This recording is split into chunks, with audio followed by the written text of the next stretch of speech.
Most people think about cortisol as a bad thing that you want less of. Is that the right way to think about it? Not at all. Cortisol has been labeled a stress hormone, and it is involved in stress. You have a bout of stress, you get a spike of cortisol, so to speak.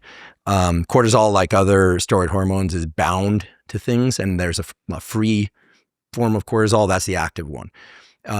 You don't want your free unbound cortisol to be chronically high, but we need to really think about why it was called a stress hormone in the first place. And the main reason is cortisol's job is to deploy energy sources for your brain and body to be able to react to things, think, and move. So cortisol naturally goes up a bit during stress, and it comes back again, provided you don't ruminate on that stress too much, on the stressor, that is. The big eye-opener for me was when I actually went into the modern textbooks on cortisol, not the ones that most medical students learn from, but what the endocrinologists, the specialists, really learn from, and what the circadian and sleep biologists now understand, which is the reason you wake up every single morning, even if you have an alarm clock, is because of something called the cortisol awakening response. So if we just step back from a typical healthy 24 hours, it looks something like this. A couple hours before sleep, your cortisol is low. Your heart rate's low. You're calm. Hopefully it's dim in the room. You go to sleep.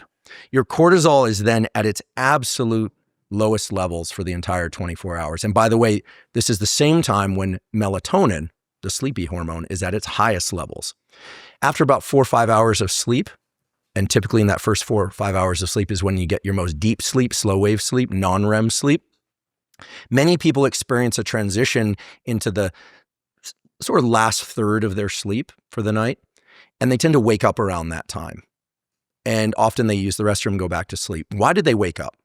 Well, it turns out that your cortisol is starting to rise about 2/3 of the way through the night. I mean, it's really creeping up throughout the entire night, but it's gone from this nadir to it's starting to climb.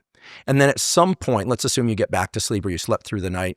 At some point, maybe 6 a.m., maybe 8 a.m., depends on who you are and what your schedule is, you wake up. Maybe your alarm clock goes off. You wake up. You wake up because the cortisol level reached a certain threshold. It is literally the cortisol awakening response. It is healthy. It is good. And if I were to measure your cortisol at that moment and compare it to what people might call like a stress episode in the afternoon, you would say it's much higher than what stress induced. Okay, so then your cortisol continues to rise. And there's this unique opportunity in the first hour, maybe 90 minutes, but in the first hour after waking, where viewing bright light can increase your morning cortisol spike, as I'll refer to it, by up to 50%. Bright light can come from sunlight, ideally, or from a bright artificial light, like a 10,000 lux artificial light, or even a very bright indoor artificial LED or incandescent light.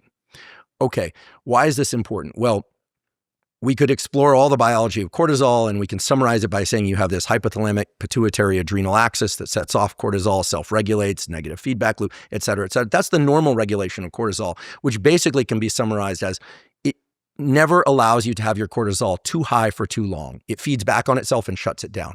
However, in the first hour after waking, your brain's circadian clock has a unique privileged pathway that is separate from the HPA axis, where it can amplify cortisol only in that first hour. So you say, why would that be? This is nature's evolutionarily hardwired mechanism for giving you the opportunity to boost your cortisol so that you have energy to lean into the activities of your day. And when I say energy, I'm not saying, it's not like we happen to be in California at the moment, but not energy. I'm talking about glucose mobilization. If you're on a low carbohydrate diet, you're gonna mobilize other energy sources. Your brain and body wakes up because of cortisol. You have the opportunity to boost that wakefulness even further by viewing bright light. Yes, you could exercise. Yes, you could drink caffeine. Turns out caffeine, if you're a chronic caffeine user, such as me, such as you, doesn't actually increase cortisol that much. You could jump in a 40-degree Fahrenheit cold plunge. Doesn't actually increase your cortisol. All this nonsense going around the internet about, women shouldn't do a cold plunge, and if they do, not as cold. Okay, maybe, but it's always attributed to increases in cortisol. Cold plunge reduces your cortisol levels. You can look at the data. The data show that it goes down. Adrenaline goes up, dopamine goes up, norepinephrine go up. So cortisol makes you alert. It makes you focused. And here's the key thing. Spiking your cortisol in that first hour after waking is so, so important because that negative feedback loop mechanism kicks in about 3 hours after you've been awake. And that's why your cortisol then starts to drop late morning, early afternoon, later afternoon. And in the afternoon, if you have a bout of stress, no problem. You just have a little bit of cortisol bump, adrenaline bump, and it goes back down.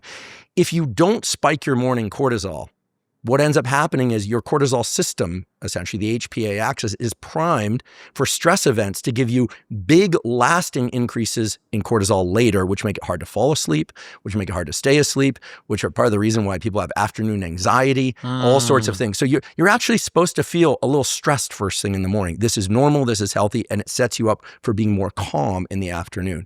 Now, none of this is tied to whether or not you wake up at 8 a.m., 6 a.m., 4 a.m., or 11 a.m. This is not about chronotype. This is simply about the first hour after waking. But after about 90 minutes post-waking, that opportunity to spike your cortisol goes away. So if you can't view bright light in the form of sunlight, get it from artificial light. You would do well to compound that with hydration, which, by the way, for reasons that still aren't entirely understood, probably has to do with some electrolyte balance, et cetera. First thing in the day will also burst your cortisol. If you can't get in exercise right away, even just some skipping rope, jumping jacks, this kind of thing, getting the body into a high cortisol state early sets you up for being in a low cortisol state in the afternoon and evening. And any cortisol that you might trigger through a stress event will quickly subside, unless you what's called flatten your cortisol curve by not spiking in the morning. And by the way, the curve that I'm describing, high in the morning, lower into the afternoon, low, low, low as you get into the first hours of sleep, this is the healthy cortisol curve for men, women, kids, pregnant women. Postmenopausal women, it tends to flatten out a bit, and they need to do additional things to get that spike earlier. So this is when I hear all this stuff about don't cold plunge, it increases cortisol. It doesn't increase cortisol. And also this notion that we're supposed to avoid stress entirely, not true. You and I both generally agree on that. But how you time your stress is important. And the last point I'll make is that if you were to do, say, a very intense workout in the late afternoon, evening, it's been demonstrated that will triple or quadruple your baseline cortisol levels for a few hours. Not a problem. You can take a hot shower afterwards, do some slow breathing and calm down, provided you didn't, fill up with caffeine prior. You could probably fall asleep just fine. But because you spiked your cortisol late day, what you find is that the next day cortisol is lower, which is one of the, not the only reason, but one of the reasons why you're a bit more sluggish the next morning. So, and this is why if they exercise too late in the day, their rhythm starts to shift. When we talk about your circadian rhythm shifting in response to light, it's the cortisol peak that's shifting or flattening, which in turn adjusts your melatonin peak and trough. But so cortisol is the trigger. Cortisol, think of it like think about this morning cortisol spike as the first domino in establishing essentially all the rhythms that you're interested in if you want daytime mood, focus, alertness, nighttime sleep. And so these are things I've talked about for years and that we've talked about for years, but only recently has it become clear exactly why cortisol is that first domino in the chain. And we hear so often about dopamine, epinephrine, norepinephrine, all of which are important, all downstream of cortisol. So chronically high cortisol, Cushing's disease, the things that give people moon face, that cause memory deficits, all these sorts of things, that's when the cortisol curve is too flat for too long, meaning too high in the afternoon and evening. But I won't say there's no upper limit to how high cortisol can be in the morning. There are people who have pathologically high levels of cortisol in the first hours of the day. Most people, even people with Cushing's, have pathologically low cortisol early in the day, pathologically high cortisol late in the day. They've inverted that. That's right. And getting this curve right is so critical. It predicts longevity. It predicts recovery from everything from chemotherapy to pain relief. It's one of the things that you seem to be doing all the right things, plus these sort of outrageously ambitious health protocols as well. Although I will commend you, if you're going to clean anything, including your blood, I do suggest doing it in Austria or Switzerland, because those are very clean Wonderful countries. Place to go. Well, they're very clean countries. Yeah. What about the relationship between cortisol and burnout? You talked about sustained, chronically elevated cortisol, but I've also heard you talk about burnout is basically being wrongly timed cortisol over time. That's sort right. of stretched out. What have you come to learn about handling burnout? Somebody feels that sensor. I feel like I'm sort of close to that. What's going on and how can they try to intervene in that? So there seem to be two general forms of burnout. One is the I'm exhausted in the morning and I just can't get into gear. And then it's like caffeine, exhausted. And then late day, okay, finally, I caught the wave front and then I'm having trouble sleeping and then the whole thing repeats. Wired but tired. The other form of burnout is where people it's like their cortisol is like a square wave function. It's just up in the morning and all day long. It's sort of how I would describe my graduate school years, probably undergraduate, graduate school years, postdoc. I think I hit a wall during my postdoc years. So that was, that would be, 30 to 35. And then at some point you realize you just can't keep this going. And I think most entrepreneurs feel that way. At some point you're just like, I can't do this. I mean, even the David Goggins and the Cam Hayneses, they do sleep, right? They get sleep eventually.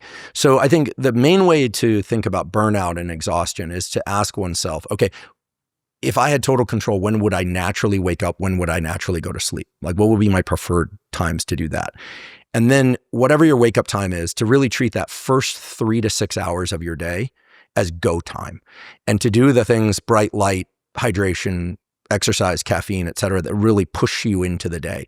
But then really essentially doing all the opposite things that you do in the morning in the last, ideally 4, but most people won't do that, last 2 hours of your day. Dim the lights, caffeine, forget it. You should have halted that probably 8 hours before sleep. Limit your hydration, right? Unless you're dehydrated, limit your hydration. Long exhale breathing, anything that can bring your cortisol levels down and bring your melatonin levels up, which is why we're so bullish about dimming the lights later in the day. And, we were talking about the red lens glasses to block out short wavelength light, which, by the way, a lot of people have said, well, the study is showing that screen light disrupts sleep. Very variable between people. People have different levels of retinal sensitivity, so how much screen light will disrupt their sleep. But it's not just about sleep. There's a beautiful study published in Proceedings of the National Academy of Sciences that showed that people who sleep in a room with an overhead light of 100 lux, which is extremely dim, show abnormally elevated morning glucose levels. Makes perfect sense. Cortisol mobilizes glucose, and this is through closed eyelids. Okay, so you have to get the light down to maybe 1 to 3 lux. And you say 1 to 3 lux, like it's basically dark. A candle light is very low. A bright full moon where you say, oh, it's so bright out, is actually only about 1 to 5 lux. So we think of these sources as very bright, but nature set us up to have bright mornings and dim, dark nights.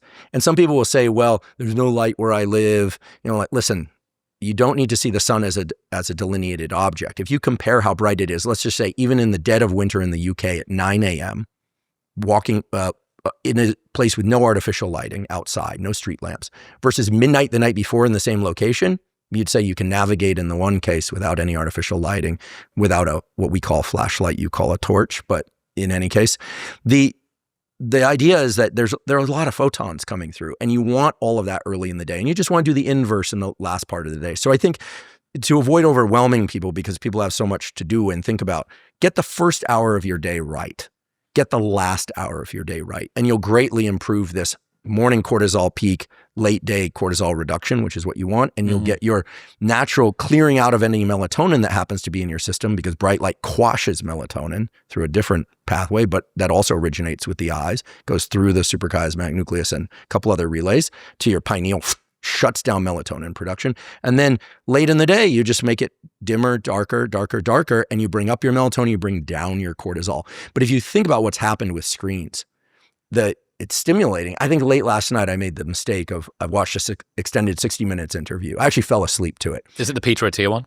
No, it's the Trump one. Okay. I was curious. I hadn't heard an interview with him for a long time, and it was sort of combative, but it was an interesting one, and I was curious to see how that would go. And I fell asleep in about the last 15 minutes, but I wouldn't recommend doing that. Normally, it would be screens off in the last hour. I just, I got a little loose with my protocols. Yeah, I've seen you talking about daylight savings, time changes, and stuff like that.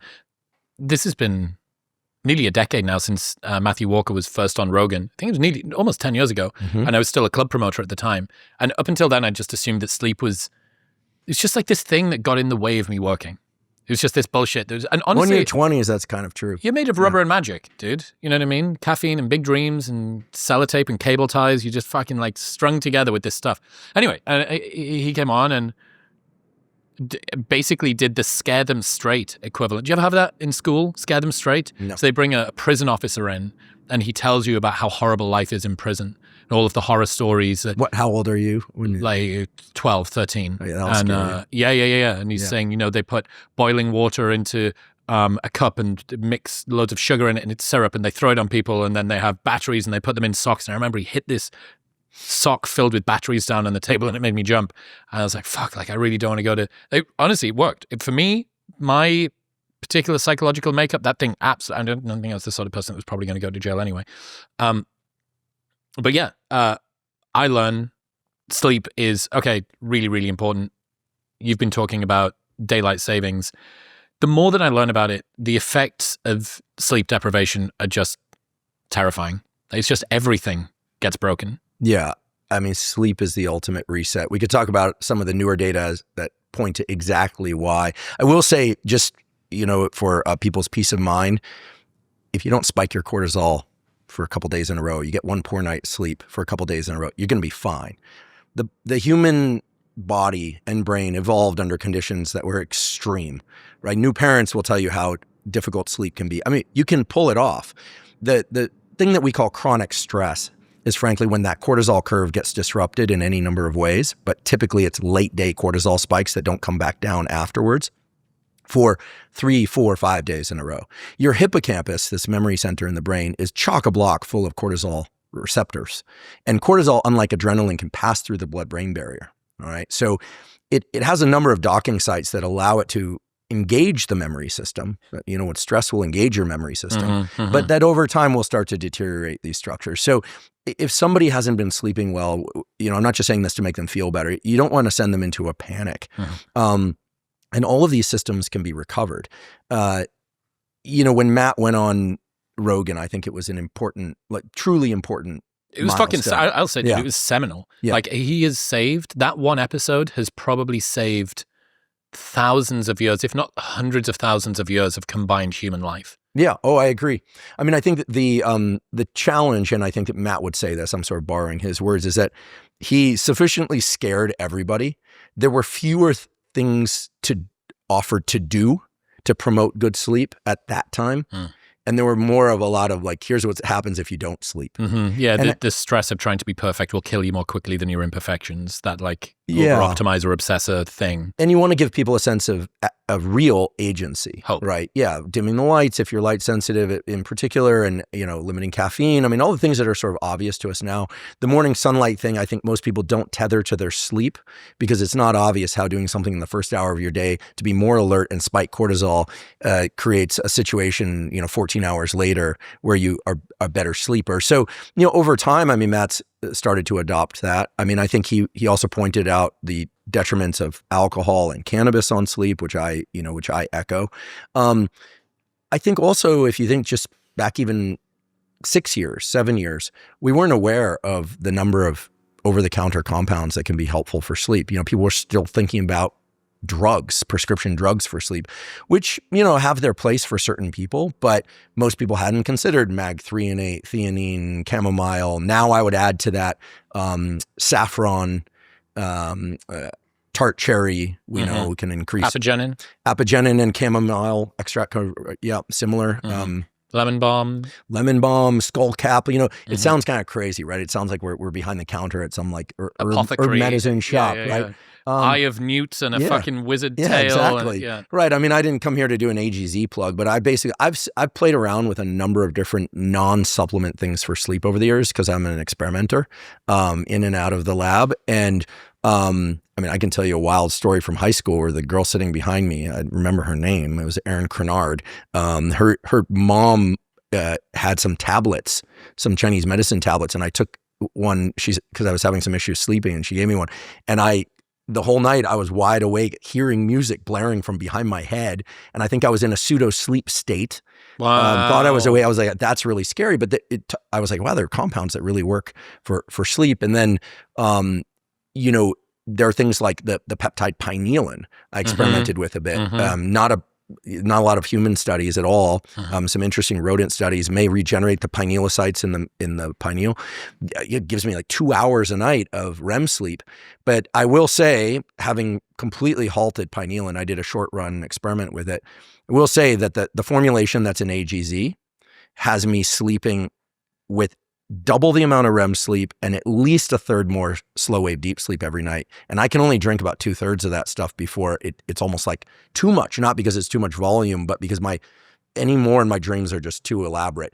And what's magic about it, I think it's that it has a bunch of different things in it. So again, I didn't come here to plug AGZ, but I think that they really nailed it in the sense that in the last 10 years, the scientific community, the health and wellness community has really come to the conclusion that there are things that can nudge your sleep in the right direction. So just being told, like, if you don't sleep, you're going to die of dementia is scary. You want to give people agency.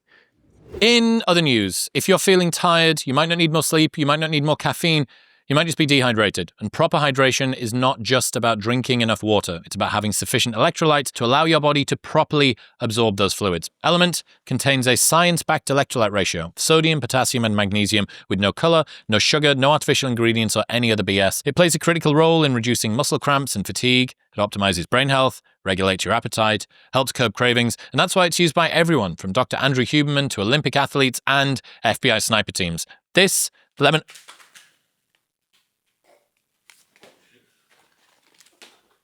lemonade flavor in a cold glass of water is how I've started my morning every single week for years now.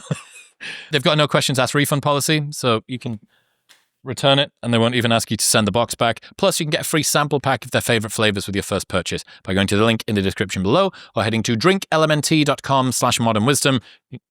There's no code.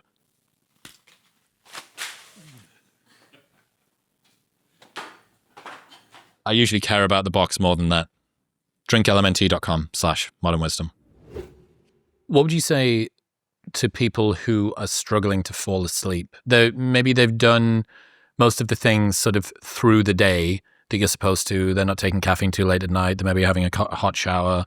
The room's cool. It's quiet. It's dark. They've seen some morning sunlight. But calming down a racing mind at night is a challenge that I think a lot of hard chargers will deal with. What are some strategies for slowing that down? Yeah, well, one thing that I think is really important is that if somebody's very health conscious and a hard charger, they're very likely eating pretty clean. And one of the challenges for many people, not all, to falling asleep is that their starchy carbohydrate intake is just not high enough. If you go on a very low starch diet, like let's say you just go, meat, fruit, vegetables, or you go pure keto, you'll have a lot more energy. Some people who follow that kind of regimen can sleep well. Some people, like myself, find that unless I have some rice or oatmeal at some point during the day, especially if I'm doing resistance training, it's actually very hard to fall and stay deeply asleep. And if I just add, I guess you call it porridge, we call it oatmeal, but you have a small amount of starch in the form of whatever starch is fine for you. I eat starches. I realize this is heretical in the health and wellness space, but I have some rice or some homemade pasta or some sourdough bread or or oatmeal or something. If you're having trouble falling asleep, take a look at how much starch you're having. I don't recommend gorging yourself with starch late in the day, but having some starchy carbohydrates in your final meal, which probably comes 2-3 hours before sleep or something like that, can certainly help a number of people fall and stay asleep. I've heard that many times. I certainly know I did meat and fruit as a part of trying to fix my health because brain inflammation was really high. I was getting a lot of brain fog, memory loss. One of the things that I found that could counteract that a little bit was going very, very low carb, but that also impacted my sleep. And I felt wired but tired, very adrenaline-y all the time. Sure. Like sort of always on, as if and my caffeine was limited as well because I was trying to limit stimulants. And I always felt on edge. Yeah. Sort of ambient anxiety thing. And it impacted my sleep fragmentation was fucking horrendous. And like, well, can I have a rice cake or 2 rice cakes an hour before I go to bed to try and sort of kink me into this a little bit? And experimented with a bunch of that. But yeah, it's if you are carnivore, meat and fruit, keto, I wonder what the net effect is when you account for what's happening to sleep. And I'm sure that many people can sleep well on low carb of different stripes. But I for one couldn't. And then I'm like having to weigh this up. Like how much carbs can I have before brain inflammation makes me feel a little bit more sluggish and more tired? And I need to have some in order to make me. So that was it becomes a little bit of a devil's dance. I mean, if we return to our discussion about cortisol from earlier, cortisol's job is to deploy energy into the body and for the brain under conditions of stress or just getting up in the morning. I mean, the transition from sleep to awake is a massive state shift. It's a normal, healthy one, but it's a massive state shift in terms of mobilization requirements and thought requirements, and just the ability to linearize your thought, which is nerd speak for the ability to think, not dream, right? Or be unconscious, essentially. So when you have low circulating glucose or energy stores, cortisol's job is to mobilize glucose. So when you're on a low carbohydrate diet, your baseline cortisol is a little bit higher. This actually has been examined. Okay, so here's the deal. If you're on a low carbohydrate diet for a period of time, I think in this case it was 3 weeks or more, your cortisol curve, that high in the morning, low in the afternoon and evening, kind of normalizes a bit. It's still a little bit higher at every point than it normally would be. But if you suddenly switch from eating carbohydrates, when I say carbohydrates, I mean starchy carbohydrates. Okay, well, let's leave aside sugar and fructose and et cetera, which of course is a form of sugar. But if you shift from a sort of standard macronutrient distribution of 40, 30, 30, or whatever it is, where you're eating starches, to a low carbohydrate diet, your cortisol levels go up significantly. This has been explored. Over time, they normalize. So I think the important thing for people to remember is when we talk about comfort foods, people have taken that phrase to mean junk foods, pizza, ice cream. Those aren't the comfort foods that were originally described as comfort foods. The comfort foods that were coined comfort foods are starchy, warm foods, which guess what? Suppress cortisol. Because when those foods are available, your brain and essentially your adrenals know that you don't have to mobilize from stored sources. It's already circulating. So it makes perfect sense. So, I mean, this is just one kind of, you asked for like what people could do. Yep, I say take a look at your nutrition. Starch. Are you exercising too late in the day? Can you move that to the morning? Can you, you never want to tell people reduce the intensity because frankly, as Dorian Yates has been saying so beautifully lately, like reps in reserve are results in reserve. We could talk about that. But, I think most people are probably not pushing hard enough, but some people are just pushing way too hard in the gym, way too late. And then their cortisol levels are elevated. It makes perfect sense why you couldn't sleep. So I would say, look at your diet, make sure you're getting enough starches at some point throughout the day, maybe even taking in a few starches in the couple of hours before sleep, and just see how your sleep does. There's some interesting data, although people should talk to their doctor about taking very low dose, 1 milligram lithium, I think it's the orotate form, in order to encourage the ability to fall asleep and get more deep sleep. But of course, we're talking about lithium here, so people need to definitely talk to your doctor. There's some other things too. Look at your lighting environment, of course. But I think for a lot of people, the major issue with falling asleep is that they can't forget about the position of their body. And this is where the data becomes super interesting. There are some technologies that are being spun up right now, some of which I've had the opportunity to dabble with. And I have no financial relationship to, but I sure wish I did because it is so cool. Imagine a sleep mask that could put you to sleep. Okay. How would it do that? Well, it turns out that eye movements are not just present during rapid eye movement sleep, but one of the prerequisites for falling asleep is that you forget about your body position. You're not like, oh, this is uncomfortable. That doesn't belong there. You shut down what's called proprioception, your awareness of body position. So there's actually some interesting data, and here I'm kludging from a few places. I want to be fair because what I'm about to say sounds kind of kooky, but this works for many, many people who are having trouble falling asleep or getting back to sleep. You can try this tonight. I do this often. It works for me. You keep your eyes closed or you close your eyes. You move your eyes relatively slowly to one side, then the other side, one side, then the other side. Then you move your eyes in a counterclockwise circle, and then a clockwise circle, then up, then down. And then you sort of do a kind of faux cross-eyed attempt. You sort of look down towards the bridge of your nose and you exhale, which is going to slow your heart rate down.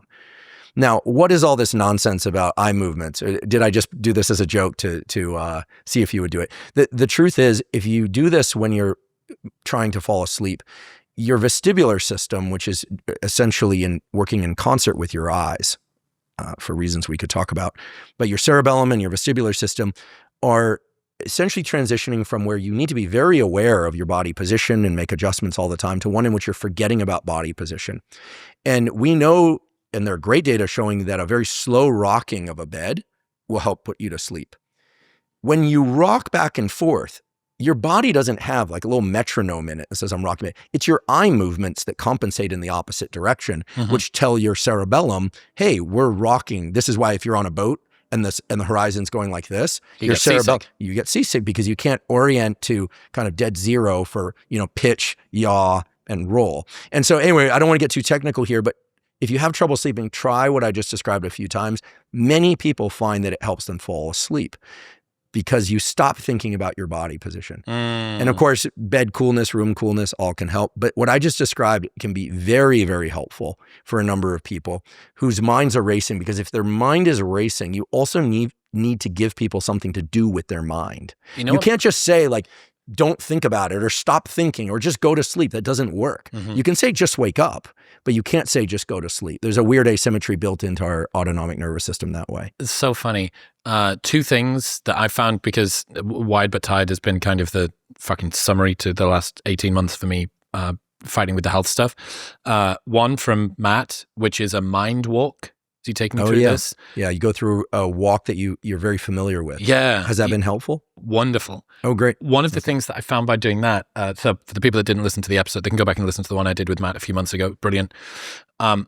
Basically, you can imagine that you're going for a walk somewhere that you know unbelievably well and try and do it with as much resolution as possible. So I go to the cupboard, I open the cupboard doors, I've got my shoes in there, I take them out, it's my right hand that reaches in, I put them on the floor, I get the shoehorn, everyone needs a shoehorn, left foot in, right foot in, I get the key, I know the sound of the key, I close the doors, I turn around, I go toward the door, I put it in, I turn it, like that's the feeling of the door, I get outside, I feel the brush, like all of that stuff.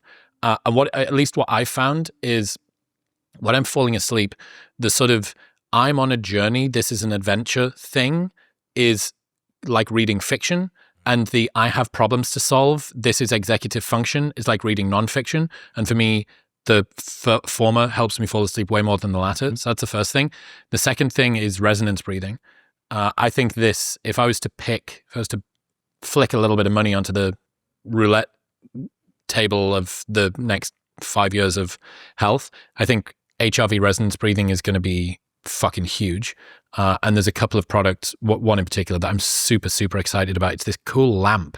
So imagine a bedside lamp, and on the top of it is a little divot, like a little pocket, and that's got a stone in it. You take the stone out, the stone's got an FDA HRV sensor. You just hold the stone in your hand, and you can either turn the light of the lamp on or off and sounds and all the rest of the stuff. But it does 3, 6, 9, 12-minute sessions with like a super high fidelity sensor. And it means that if you're struggling to fall asleep on a nighttime, you can just sort of grab it, put it in your hand, do the breathing based on like a tactile vibration coming from the stone too, so it can all be silent. So if your partner's in the bed next to you, you can do that. And it knows when you hit resonance as well, when you get into that maximum vagal tone, and then you just pop it back on the top, and the top of it is an induction charger for the stone. I was like, this is the fucking sickest.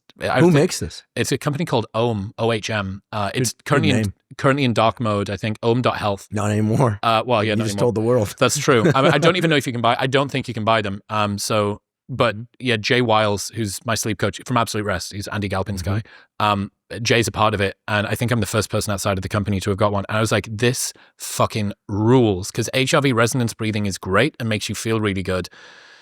But if you're going to use Elite HRV and you've got to put the like strap thing around your arm or your wrist, and then you got to press it and you got to connect the Bluetooth and it's got to be up to, and you got your phone in front of you and all the rest. There's no just standalone, pick it up and go of this. And the fact that it's a lamp, it looks really beautiful, all the rest of the shit. Anyway, I've been using that. So between those two, the mind walk thing for me was very, very powerful. But some days you need a more like physiological intervention, and the resonance breathing. Those two things for me, I think, if I'm struggling to fall asleep on a nighttime. But the eye movement stuff, I think, has got a lot of legs. So stack all of those together, I'm going to be cross-eyed, imagining that I'm going for a walk, holding a stone in my hand. Not excessively cross-eyed. It's just more like you sort of look, it's like you're sort of looking down and there are these nuclei in the brainstem that literally control levels of wakefulness. When you look up, it's essentially activating the arm of your autonomic nervous system, which makes you more alert. This is wild. And eyelids open. It's really interesting. And when you look down and bring your eyelids down, you're actually pedaling on the circuits that promote sleepiness, or at least that are more parasympathetic. I mean, it makes good sense. In other news, I've been drinking AG1 every morning for years now. Dude, you tried to fastball me that. That was down the plate, and I've just Shohei Ohtani did. I've been drinking AG1 for as long as I can remember. It is the best all-in-one drink that I've ever found, and that's why I'm such a fan of them. And that's why I partnered with them as well. I have got my mum to start taking it, my dad to start taking it, and all of my friends as well. And if I found anything better, I would switch, but I haven't. Why do you keep throwing it at the mic? Stop throwing it at the mic. See? Anyway, over 75 vitamins, minerals, and whole food source ingredients. It's got probiotics and prebiotics. It's also NSF certified, meaning that even Olympians can use it. And in the throat. How dare you? I hit the... Oh.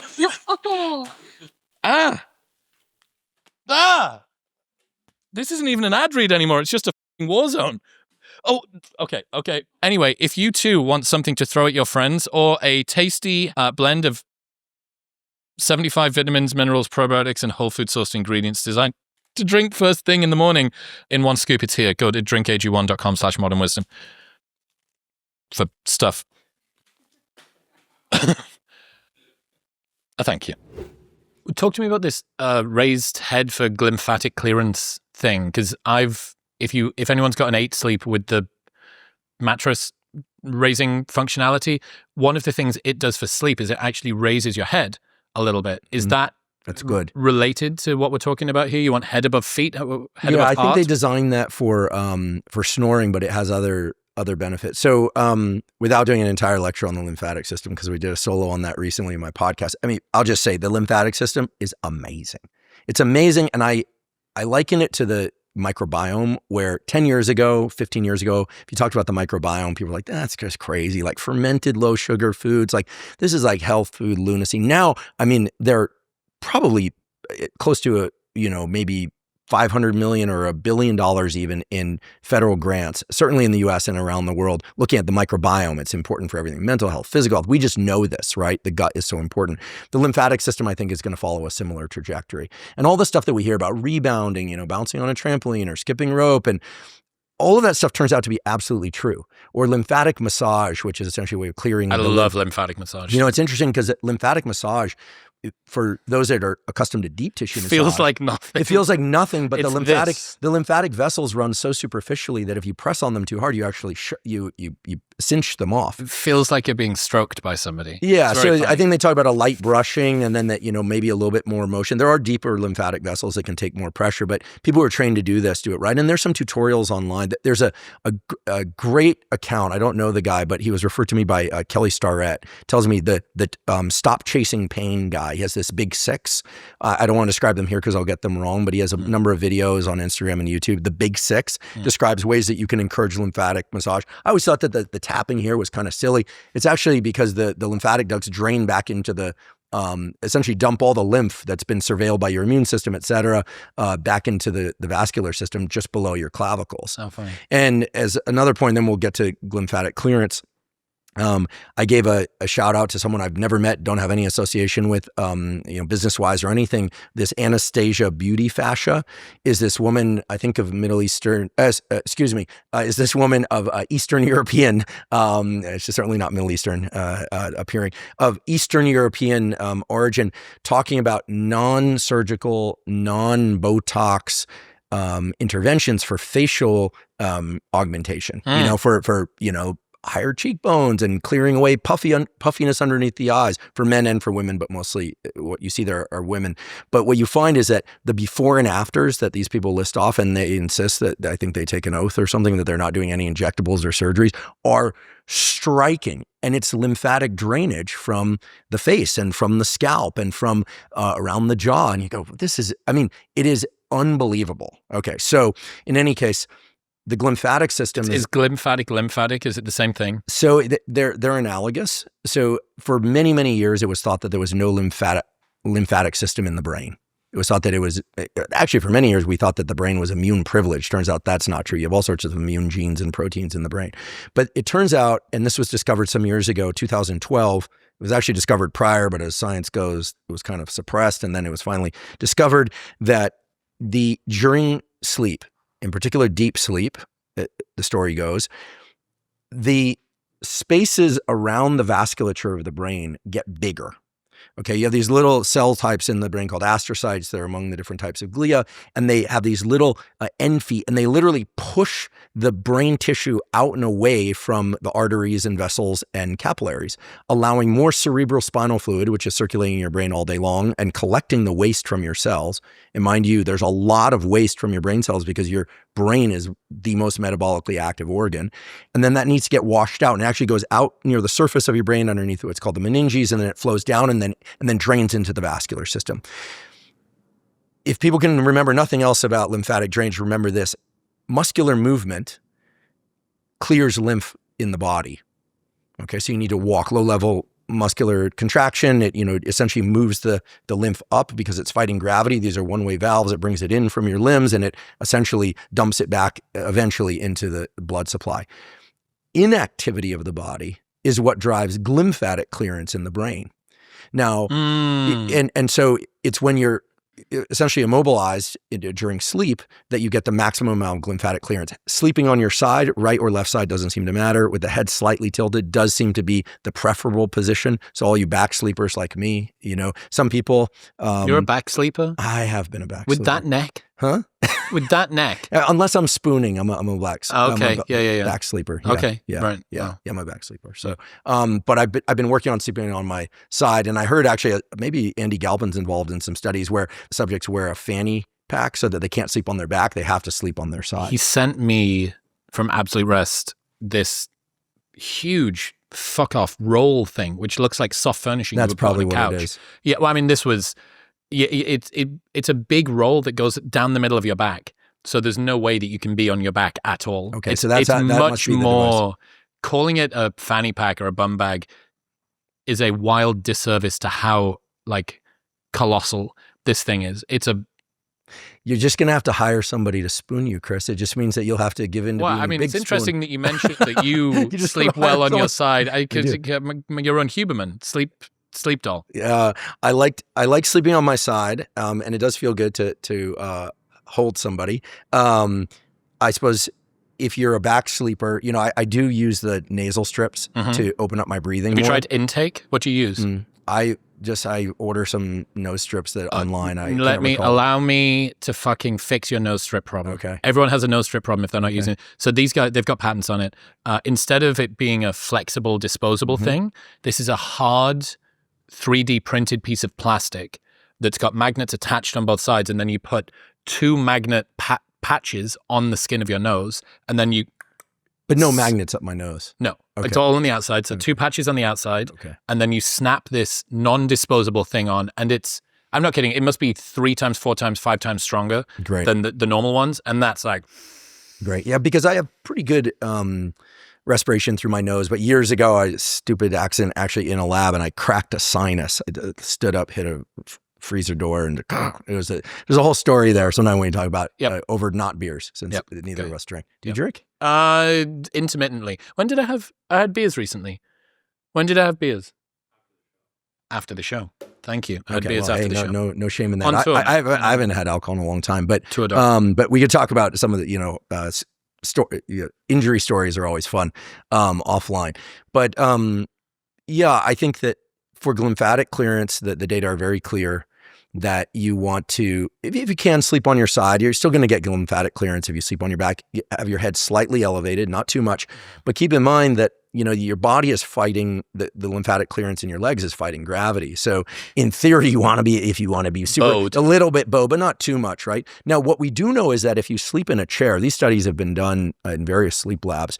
If you sleep in a chair, like on a flight or something like that, you would think, well, you must get a lot more glymphatic clearance, and you probably do, but you probably get a lot more lack of lymphatic drainage from the body. So there's some really nice pictures in these studies. Every mammal, it seems, puts its head down to sleep. I think giraffes actually just kind of like drop their forehead onto the ground. Okay.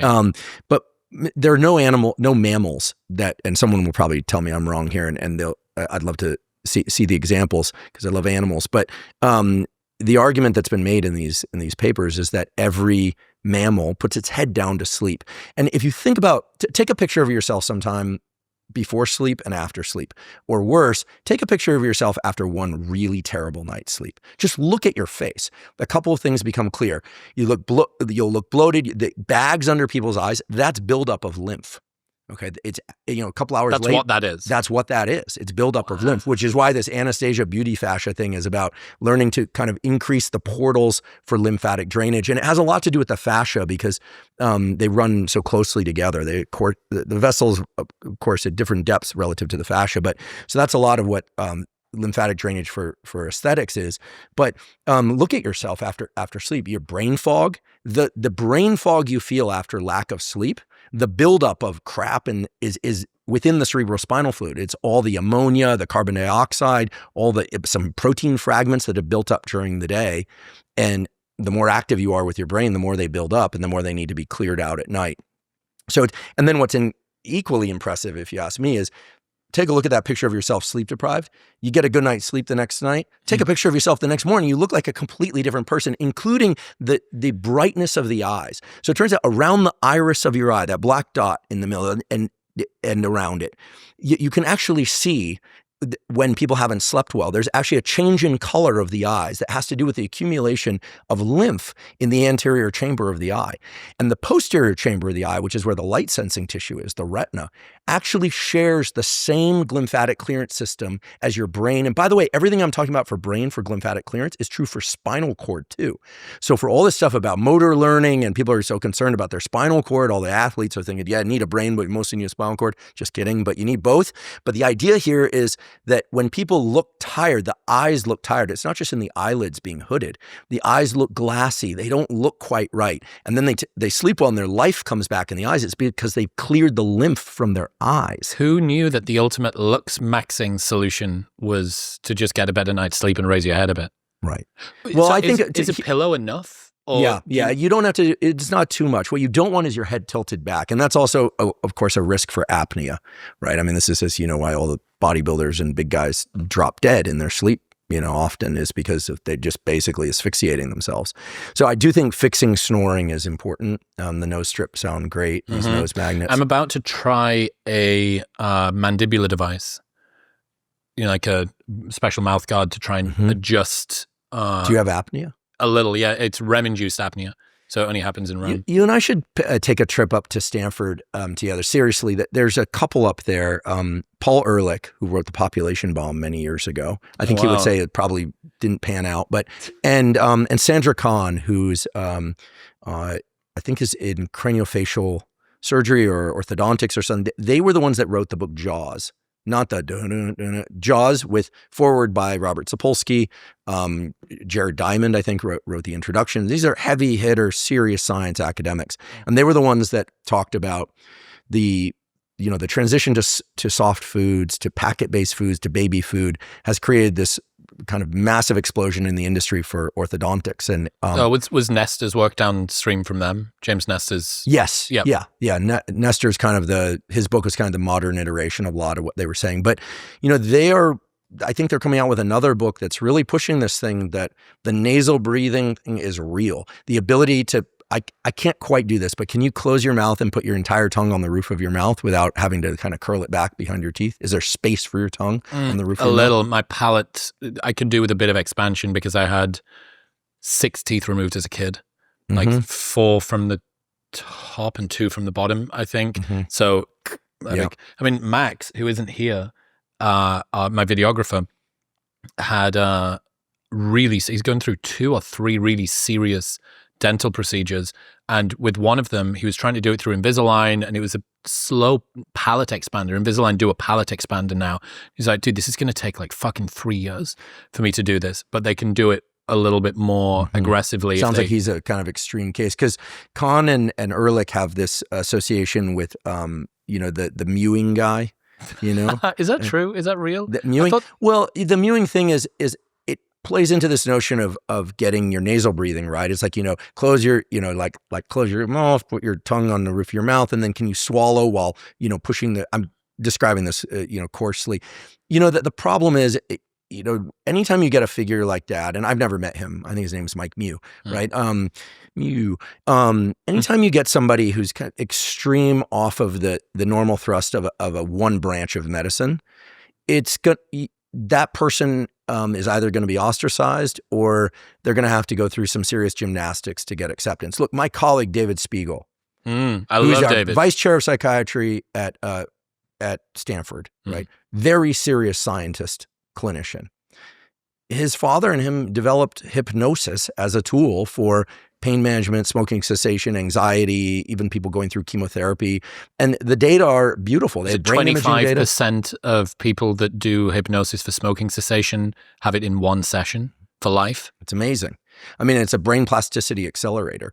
But had it not been David, right, who's very thoughtful in how he approaches these discussions, how he frames it with science, how he explains what's going on, and just his and I'm not saying Mew isn't this way. I don't know him, haven't met him, although I've read some of his work.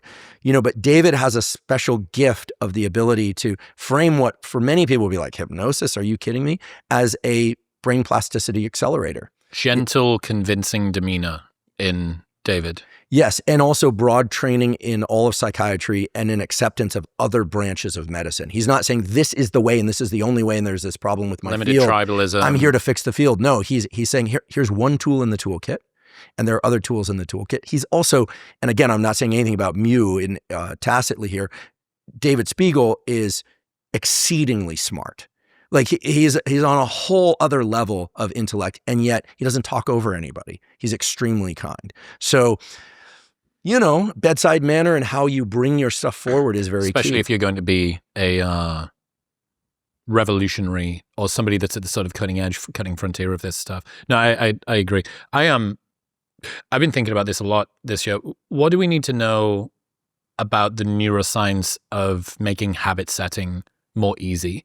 I imagine that there must be some really interesting. Oh man. I just had James Clear on the podcast, and it's so interesting when you sit down with somebody who's like the habits guy, and you compare it against the neuroscience. And so there's sort of two ways into this. And James has done a magnificent job of explaining things that people can do to improve their habits and reduce bad habits.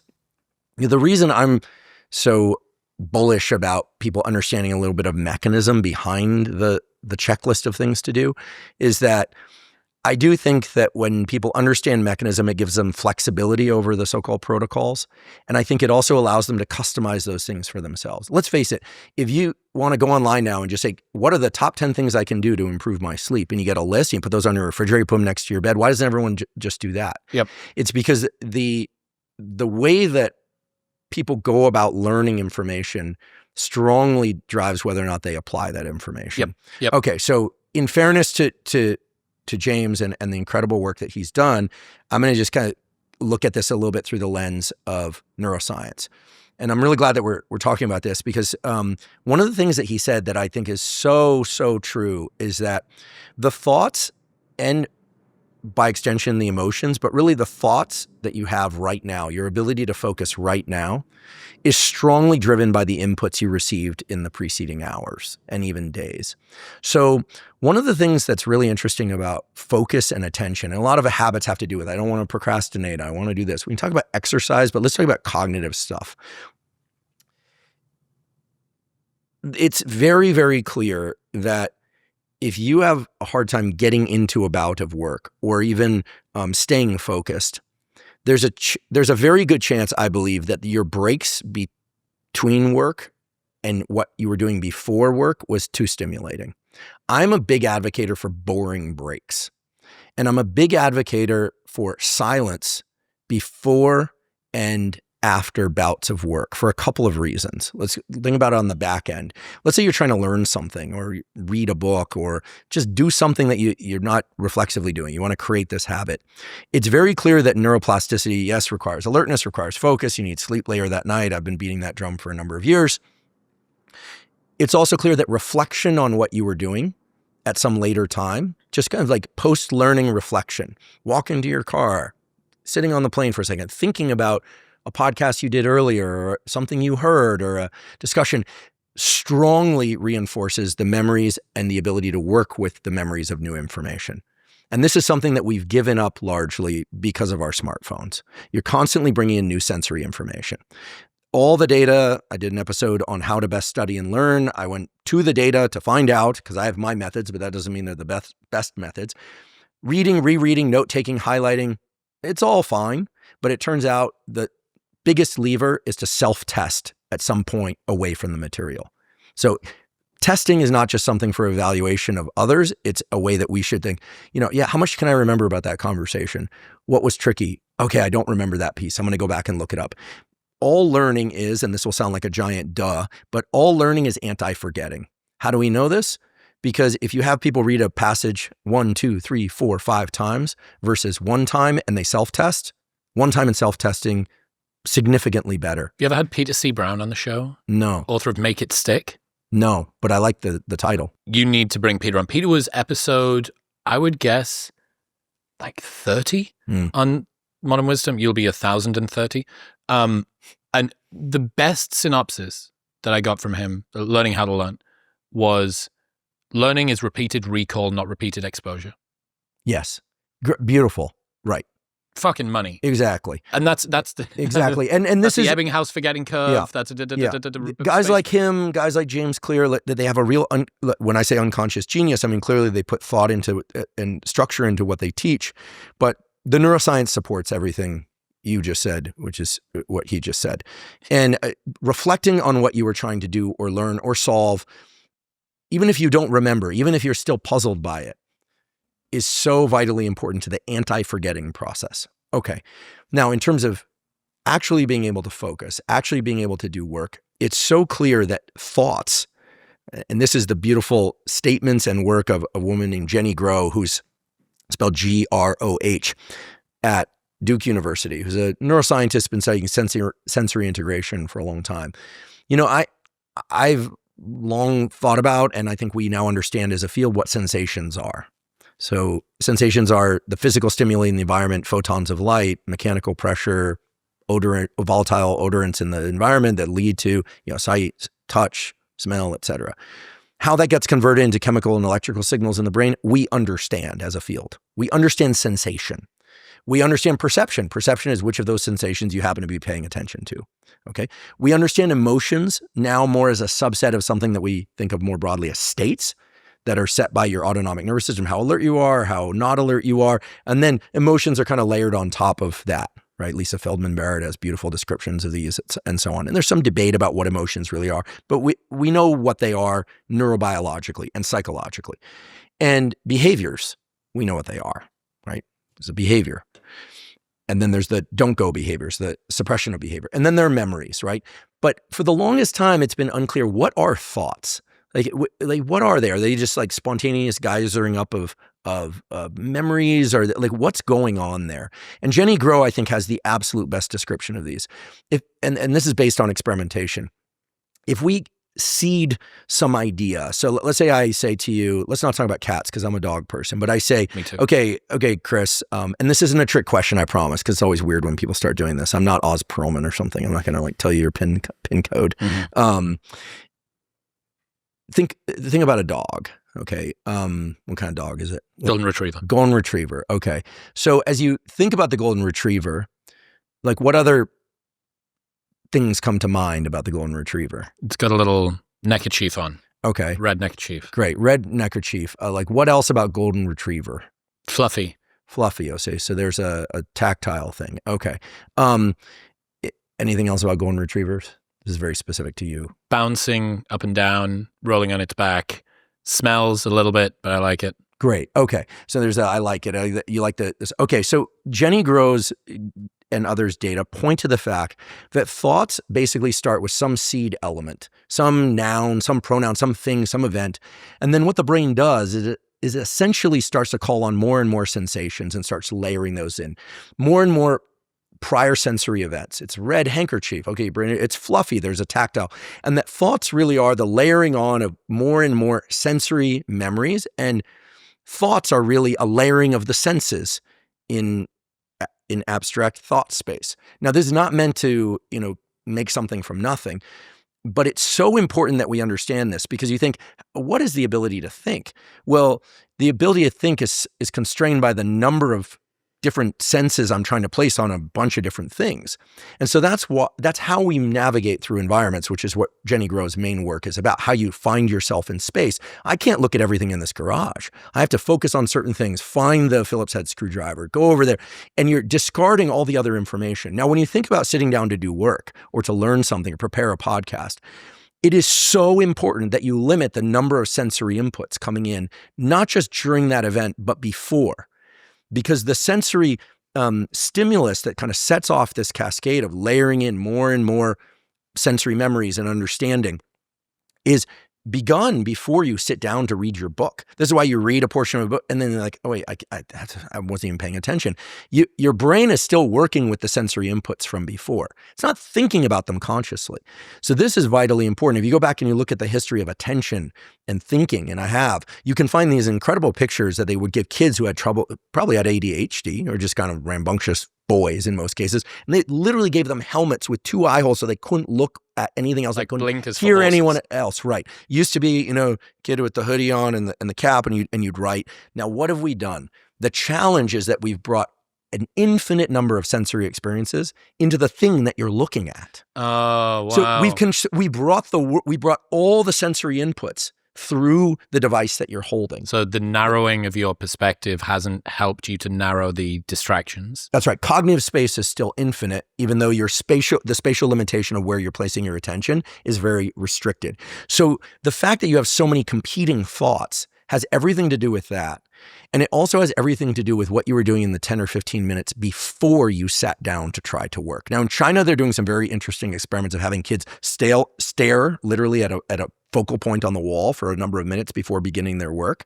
Sounds a little extreme, a little military, but one thing that I've been doing before I prepare to do any writing, any podcasting, any work is I try and make myself as bored as possible. I try and remove as much sensory input as possible. I might think about my breathing because it's hard to not think about anything, but I really have started to limit the amount of sensory information coming into my space. I have an entire floor of where I live now. I have an odd structure now, but the entire bottom floor is a no phone zone. Once or twice I brought my phone down there, but it's a no phone zone. I'm going down the stairs, there are no phones in there. I'm trying to figure out how I can have no internet there.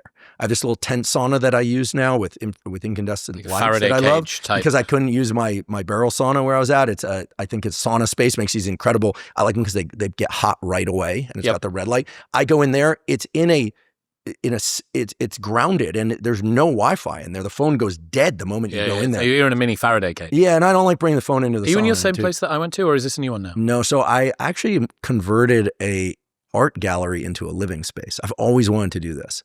So now I have no, it's not the same space. I have my gym. I've got an upstairs loft where I live, and then the downstairs is a workspace. I have an octopus now. I have a tank with an octopus in it, although it's a bit shy, so I'm probably going to You're becoming increasingly esoteric. Anyway, and I have my discus fish and my gym and my I've been doing all the illustrations for my books. I spent a lot of time drawing down in the basement. I mean, I've always wanted to do this at some point. I was like, yeah, you have to live in an art gallery at some point if you're able. Mm-hmm. Okay, so but that's my unique kind of weird space. But doesn't matter if you're in an empty box. If you are not good at clearing the slate before you try and focus, you're going to have a very hard time for understandable reasons. In fact, I'm amazed that anyone can think at all. I'm amazed that anyone can focus at all. I don't believe everyone has ADHD. I think we've just not understood what thoughts are built up from. And once you understand, you go, oh yeah, it makes perfect sense. Am I supposed to walk around with my eyes closed and not take in any sensory input? No. But am I supposed to take in an infinite number of novel items through this device? In fact, Mike Easter, the author of The Comfort Crisis, told me something super scary when he came on the podcast. He said that the person who developed these the people who developed the algorithms for social media borrowed heavily from the casinos. And I didn't realize that some years ago, slot machines were like a small fraction of the total casino income, maybe like 10, 20%. Now it's 80%. And it was one guy who watched his kid playing video games who realized that the kids would play video games for hours and hours and hours, and what they were playing for was novelty. And so they switched the slot machines in casinos on his suggestion to, instead of just spooling numbers and fruit or whatever it was, because they're now electronic, you can get a near infinite number of combinations of novel items, and people will play while losing for novelty and think they're winning. The brain is tricked into thinking that it's winning. And so at some level, like, I love social media, teach on social media. I partake in it as a consumer and a creator there. But I think we need to really scruff ourselves and go, okay, I need to read this book. I need to write this chapter. I need to do this drawing. And you'll notice once you drop into that trench, the brain has these attractor states. It's like a ball bearing on a flat surface. As you get more into a thought trench or activity trench, it's like that ball bearing drops into what's essentially a deep valley. And it's actually hard to leave. You'll notice you're walking out, and unless you pick up your phone, you'll still be thinking about that. And this is how the brain works. The brain is not working in step functions. The brain, none of us are supposed to do the same thing all day long. And none of us are supposed to be able to think and focus easily. You just have to ride that sort of layering on of thoughts, going from bored to sensory input to deeper and deeper, and then work for bouts of 90 minutes or a couple of hours, and then give yourself a little bit of time, pause, reflect. And it doesn't mean you can't have a conversation, but people are like texting in between. It's unbelievable what we've done to hamstring ourselves against being able to think. The good news is, as Goggins would say, nowadays it's very easy to be spectacularly good in pretty much any field. You just have to do what no one else is doing. Now, he's an extreme case, and I have immense admiration for David. I mean, he's just so David, but if you want to be the best in your class at anything, or best in class at pretty much anything, it's become so much easier now. You just have to not constantly be projecting things out to the world or paying attention to what other people are doing. Before we continue, if your sleep's been off, taking ages to fall asleep, waking up at random times, or feeling groggy in the morning, Momentous' sleep packs are here to help. They're not your typical knock-you-out supplement just overloaded with melatonin. It's just the most evidence-based ingredients at perfect doses to help you fall asleep more quickly, stay asleep throughout the night, and wake up feeling more rested and revitalized in the morning. That's why I take these things every single night, and why I trust Momentous with my life, or at the very least my sleep, because they make the highest quality supplements on the planet. What you read on the label is what's in the product, and absolutely nothing else. And if you're still unsure, they've got a 30-day money-back guarantee, so you can buy it totally risk-free, use it, and if you do not like it for any reason, they will give you your money back. That's how confident they are that you'll love it. Plus, they ship internationally. Right now, you can get 35% off your first subscription and that 30-day money-back guarantee by going to the link in the description below, or heading to livemomentous.com/modern wisdom. That's livemomentous.com/modern wisdom.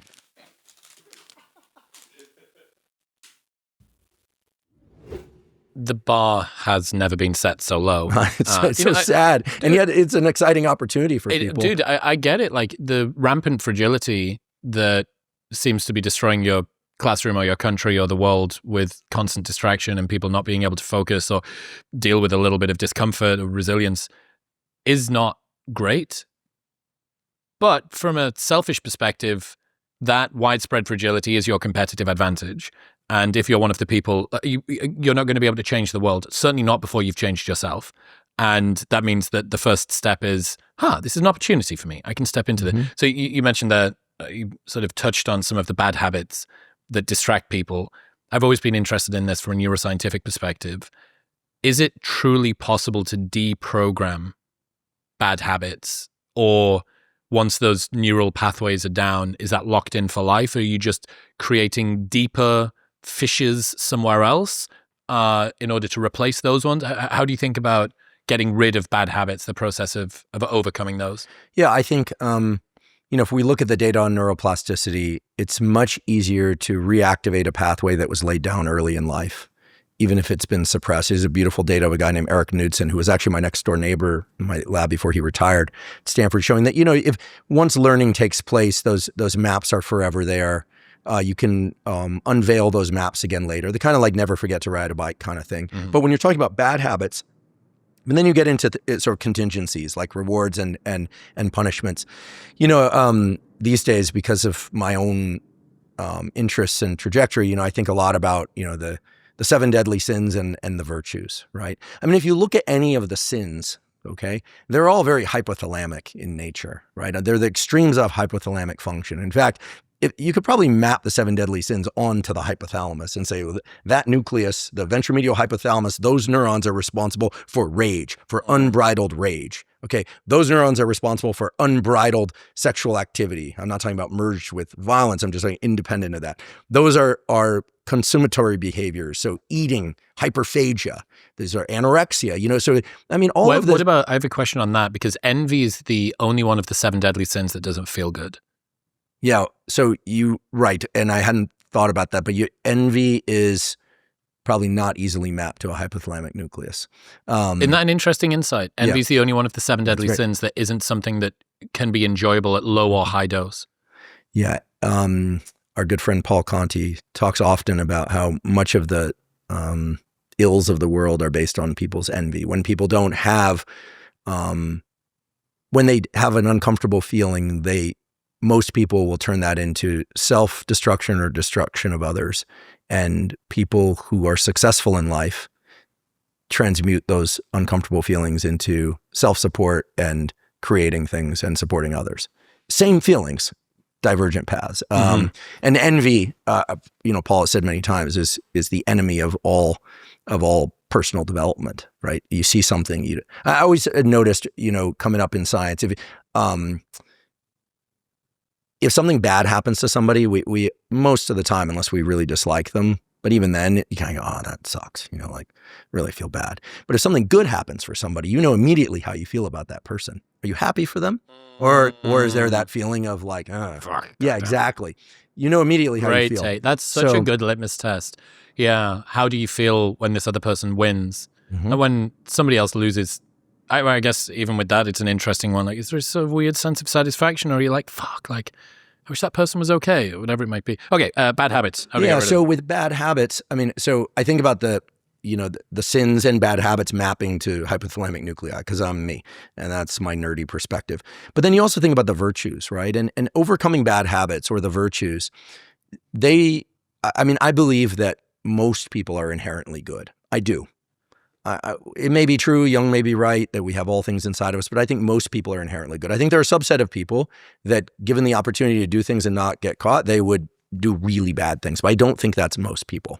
Okay. Or most dogs, by example. Cats, I'm still on the fence about. Cats can fuck. Sorry, cat people. I know some nice ones, but in all seriousness, I think that the bad habits thing breaking bad habits involves a lot of top-down control. Prefrontal cortex suppressing the activity of these hypothalamic and other subcortical neurons.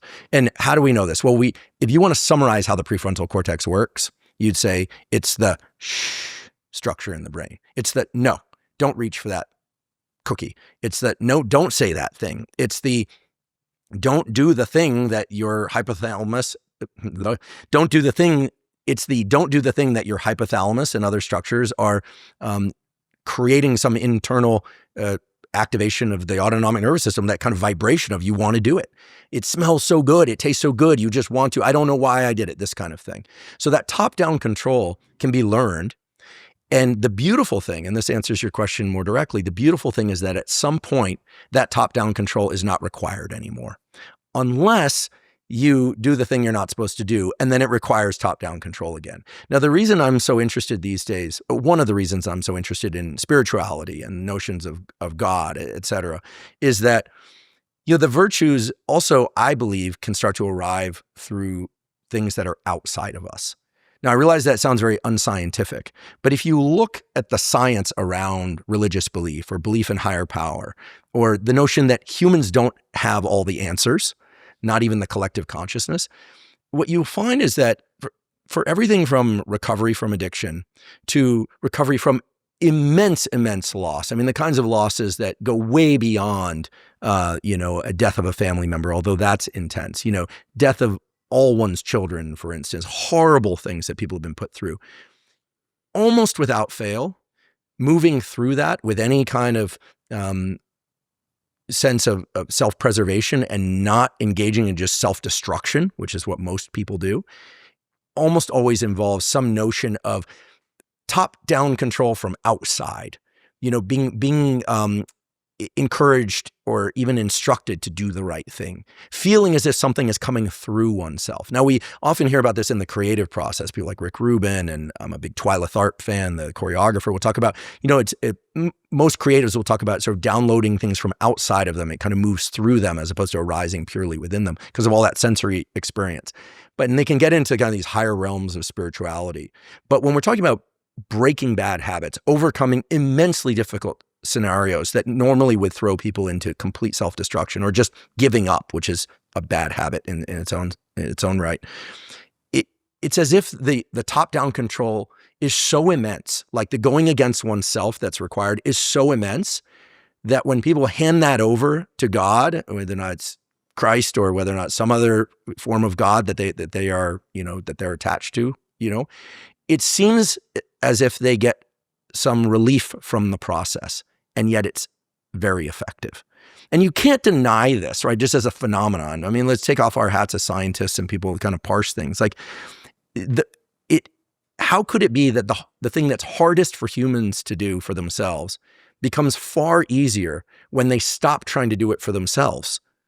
It's a wild mind bend that neuroscience doesn't really understand. But what we're really talking about, let's say this were alcohol, and I'm not an alcoholic, fortunately, but let's say I had immense difficulty in refraining from alcohol, and this would be the precise environment in where alcohol would be attractive. The amount of top-down control that's required is immense for somebody that's recently sober.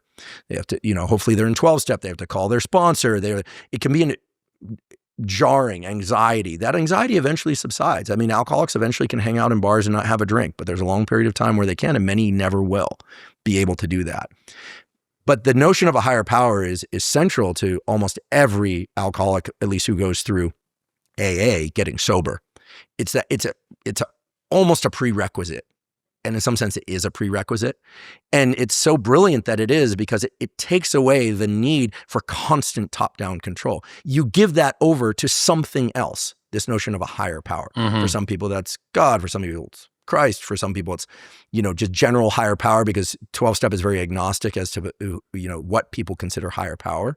But I think it is not a coincidence that the Bible writes in these kinds of things about sins and virtues and the need, not just good works, but avoiding sin, and acknowledges in some sense that it's in some cases near impossible for people to do on their own. And yes, community can help. And yes, reward processes can help. And yes, punishment can help. These all work. We know this. You can see this in animal learning studies. Where humans are different is that they can, as far as we know, humans are unique in their ability to give this top-down restriction process over to some other entity. And it makes it easier, not harder. And it makes it more concrete somehow, not more abstract. The only abstract piece of it is that, you can't shake this entity's hand, at least not in the standard sense. What do you think's going on there? As usual, you always ask the question, which is why I'm stumped, right? I'm trying to parse what could be going on, but it always lands me back in neural circuits and neural structures. I'm excited by some of the data that are starting to look at how consciousness might involve things from outside the brain and, maybe multiple brains. And all I know is that having spent nearly 3 decades thinking about and researching and talking about neuroscience, that, we know a great deal about how sensations, perceptions, thoughts, memories, emotions and behaviors are constructed, right? What we do. And yet we don't know how this piece comes about. But this piece has been central to the human historical perspective and human experience. And I don't think we're any longer in a place where we can even talk about human evolution without this, right? I think humans evolved in the context of this. And that's why I don't see them as mutually exclusive. Much more a part of our history than the anterior mid-cingulate cortex is. Yes. In fact, no one needed to know that the anterior mid-cingulate cortex existed to know that there's this thing called tenacity and willpower. I think that the fun twist is that it's a highly plastic structure that we can engage and grow, and that reinforces the sets of behaviors that are involved, and I think adaptive, right? But I absolutely think there's something real there, and I say that completely as a scientist, right? I mean, I'm used to immunostaining for proteins and running Westerns and, like recording from neurons and, looking at neural circuits using any number of labeling techniques. I mean, I'm a man of science, but there's just no doubt in my mind that this process of giving over to the understanding there's something much greater than us and that we are not in total control, at least not in total control. That feels very comforting to me because of the way I've seen it help so many people. And, I won't be shy about it. It's helped me tremendously. I mean, I'm in a very serious prayer practice daily now.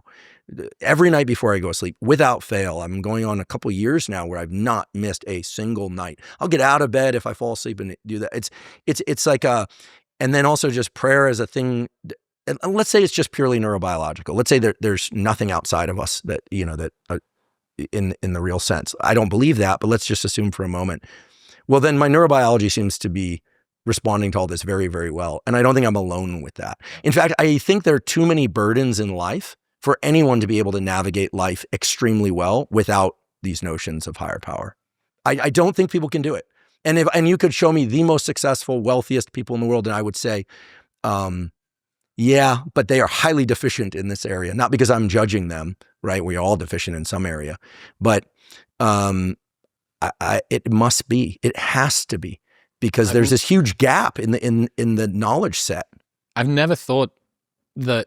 I've never thought of that paradox, the fact that for a lot of people, billions of people, relinquishing control, the exact opposite of what it is that for most of the habits that, okay, we're going to suppress the anterior mid-cingulate cortex, we're going to use our cognition to limit our distraction, we're going to narrow our focus, all the rest of it. It's intention, it's lean in, it's agency, it's taking control. And then there's this other bit that literally billions of people, and up until 100 years ago, almost everybody did assume was the seat of where their motivations and their discipline, and for a while with the bicameral mind, maybe even the voice inside the head came from. That was the thing that was real. That was the source of this. We evolved in that context. Yeah. The brain independently, evolved right? This was convergent evolution from like 50 million fucking different corners of the universe. Absolutely. And it's my, I love teaching science. I love learning and teaching science. I hope that's obvious to people. But it's my one wish for people that at some point in their life, they at least explore the possibility and get morning sunlight. But but be open to faith and get morning sunlight. Like I just hit 50 recently. And I will say, if I look back on my life, I wish I had done certain things differently. I mean, who doesn't, right? This notion of like no regrets, like, yeah, I wish I had made certain decisions, not others. But by and large, I'm very, very happy with the decisions I made, by and large. And I was happy to discover resistance training and running and neuroscience and, cuttlefish and ferrets. I had a pet ferret, and I don't recommend bulldogs. And I have an amazing relationship to family and friends, and I'm very blessed in my personal life, and my romantic life is feeling awesome these days. And it's just like, it's overwhelmingly positive despite a lot of strain and hardship. But the one thing that I wish that I had done earlier was to stop resisting the voice in my head that said, I think there's a God and I'm going to pray. I kept pushing that away. It was like incompatible with my notion of what it meant to be a scientist. It was just incompatible with things. I just kept pushing down, and yet at the same time wishing for it. And recently on my 50th birthday, I had to give an uncomfortable toast, because believe it or not, I'm somewhat introverted, especially in large groups. I'm happy to talk science and talk like this with you, but and I said it then, and I'll say it again now, like, I'm 50, and for the first time in my life, my entire life, I've experienced sustained time of real deep peace. Like just peace. Like like everything's okay. Everything is as it should be. Not just some little mantra that you say when you're on the Big Sur coast. Like, and why? I think it's because I stopped fighting so hard to try and control everything inside me and in my life. And as a consequence, everything's become much easier. It's still challenging, but much, much easier. And it's 100% because of giving over to notion of higher power. I'm very direct about it. It's God, higher power for me, right? Reading the Bible, this kind of thing, prayer. I mean, these are practices. This isn't just I believe in God. These are practices. Those are faith-based practices. And it's become a source of immense intellectual stimulation for me, and also just relaxation. And it's my wish for anyone that's like struggling or doing well, because I'm certain that it holds so much power. And again, even if it turns out, and I'll never know, but even if it turns out that it's all filtered through, standard neurobiological mechanisms, okay, I'm good with that. But in the meantime, like, I'm going to keep praying. Like, and you can look at examples all around and all through history where people have said similar things in circumstances far more challenging than mine, and they'll always point to the same thing. I mean, people are pretty can be pretty irrational, but at the same time, humans are also pretty miraculous in what they're able to build and develop. And this whole thing of God and religion has not been discarded. If anything, it's growing, right? I mean, the data on that better than I. So anyway, I don't have a whole lot more to say about that. You said something to me over 3 years ago now. You said it's all internal. Can we revisit that? Yeah, I guess now I would say it's all internal except for the stuff that's coming from outside the human awareness. Mm-hmm. Yeah, but it's all internal in the sense that good on you for remembering that. It's all internal in the sense that, I think that the big mistake that I made for a number of years was trying to find the thing that comes from outside that's going to change things. And, Lord knows I love caffeine and I love doing certain activities and learning. But at some point, you realize that the ability to withhold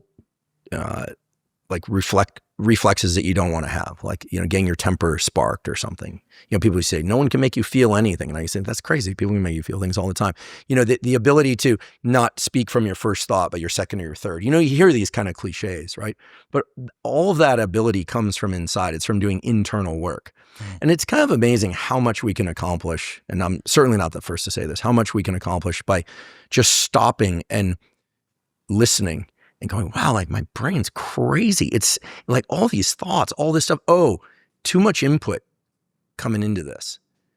Like, I've got to shut down this thought path. Also realizing that, because these thoughts layer on themselves, our sensory memories layer on top and we feed our thoughts.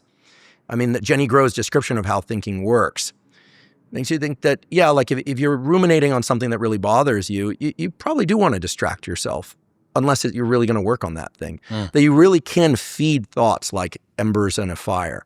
And it's important to not do that if it's not adaptive. A quick aside, if you have been feeling a bit sluggish, your testosterone levels might be the problem. They play a huge role in your energy, your focus, and your performance, but most people have no idea where theirs are or what to do if something's off, which is why I partnered with Function, because I wanted a smarter, more comprehensive way to understand what's happening inside of my body. Twice a year, they run lab tests that monitor over 100 biomarkers, and their team of expert physicians analyze the data and give you actionable advice to improve your health and lifespan. Seeing your testosterone levels and tons of other biomarkers charted over the course of a year with actionable insights to improve them gives you a clear path to making your life better. And unfortunately, getting your blood work drawn and analyzed like this usually costs thousands, but with Function, it's just $499, and you can get an additional $100 off, bringing it down to $399. Get the exact same blood panels that I get and save $100 by going to the link in the description below or heading to functionhealth.com/modernwisdom. That's functionhealth.com/modernwisdom. Well, also, as you said when we first spoke, if you finish a marathon in first place, nobody is coming along and dripping dopamine into the back of your brain. That's right.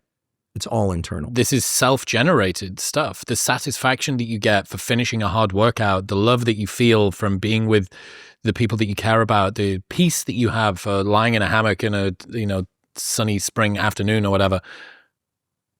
At no point are you being sort of flicked different neurochemicals and sensations Like, this is a part of your system. Yeah.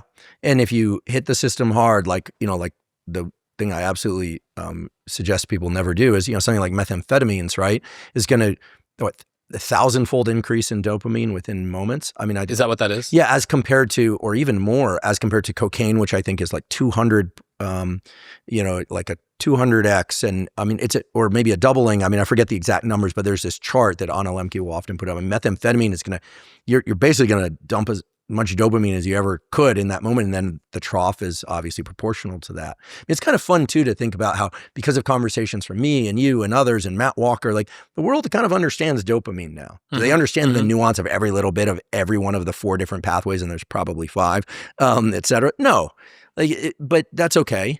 Like, do people not understand everything about cortisol, melatonin? No, but I think the world is now armed with a lot better knowledge of their own physiology and psychology and how those merge. I also think that we're starting to understand, actually on the way over here, my producer and close friend Rob was talking about this, that, everything now is gambling. Social media is a form of essentially gambling for dopamine, likes and follows, markets, I mean, my team, their team, the politics. I mean, a good friend has said, that all addiction is gambling, all addictions maybe are gambling, in different forms. I would say it all boils down to the same neural circuits of anticipation and reward anticipation. And I mean, the scariest thing was I have a good friend, Ryan Suave, who works with addicts and he's trauma therapist as well, incredibly talented guy. And he said that, the scary thing is he's known many gambling addicts that get addicted to the shame from losing. Ugh.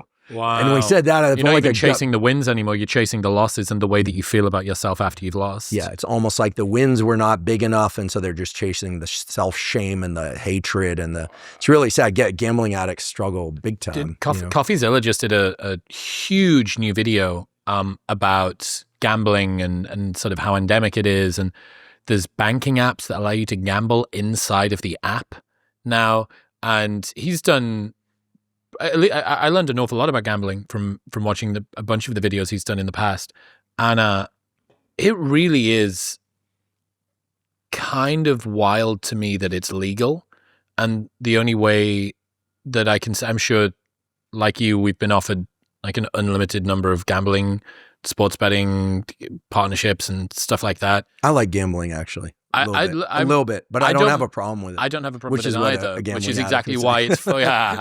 we should go Vegas. But it's kind of mad to me that this is legal, and fucking don't hate the player. The game is much bigger than any individual person that's contributing to it. Like, fair play, but it is really fucking destructive for some people. But then so's alcohol, so's driving fast cars on motorbikes. Or the hypothalamus isn't going anywhere, right? I mean, everyone's got one, and so you got to find the things that allow you to be adaptive and functional in life, not crater the things you've created, and also to feel like you're in the hunt. I mean, the hunt was the original gamble, right? Hunting for animals, hunting for food, hunting for mates. Seeing that thing grow closer on the horizon, working out the anticipation of it coming towards you. I'm getting closer, I'm getting closer, I'm getting closer. Surviving a storm probably felt like a big win at some point. I mean, like the number of women who used to die in childbirth, and then they were, and then someone solved that puzzle, right? It was hand washing, I think, had a lot to do with it, right? I don't know if this story is true, but the story goes that there used to be a ton of death in childbirth, and some of the same physicians who were trying to figure out why were handling and dissecting the cadavers of these poor women who died in childbirth, and then delivering babies the same afternoon without hand washing in between, because we didn't understand bacteria. We didn't understand the importance of hand washing. I don't know if that's true. That's been what's been reported. But once they started washing their hands between essentially doing autopsy and delivering babies, rates of death in childbirth went down. Here it is. So I wrote this article about the Cassandra complex. Do you know the Cassandra complex? No. Oh, dude, this is so cool. I don't know anyone named Cassandra. Well, let me... maybe you do. Well, yeah. Allow me to teach you about the Cassandra complex. There are few feelings worse in this life than being right, but early. You correctly predict a future catastrophe, trend, opportunity for growth, or important area of focus, only to be castigated for how short-sighted, xenophobic, judgmental, out of touch, left-wing, right-wing, or alarmist you are. The Cassandra complex is when someone accurately predicts a negative future event or truth, but no one believes them, and they're often dismissed, ignored, or even ridiculed. It's named after Cassandra, a figure in Greek mythology. The god Apollo gave her the gift of prophecy, but after she rejected his advances, he cursed her so that no one would ever believe her warnings. She foresaw the fall of Troy, warned everyone, and was met with scorn. The city burned anyway. Rachel Carson, in her book 1962, Silent Spring, warned about the environmental damage caused by pesticides. She was mocked by chemical companies and even some scientists, but her work eventually led to the environmental movement and the banning of DDT. Ignaz Semmelweis, in the 1840s, realized that doctors were transmitting childbed fever from autopsies to mothers by not washing their hands. He begged his colleagues to adopt hand washing. They laughed at him. He died in an asylum. Decades later, germ theory proved him right. Wow. Let me give you this. I'm going to the best example of the Cassandra complex that I fucking love is the comparison between Copernicus and Galileo. So obviously people that are right but early get mocked, castigated, pushed to one side, which is incentive for someone to not speak up if they feel like they are telling the truth, but that the world is not going to be sufficiently receptive to it. And Copernicus and Galileo, so great as an example of this. Copernicus in the early 1500s quietly proposed something radical. The Earth orbits the sun. Humans, once the unmoving center of God's design, were now spinning through space on a planet among many.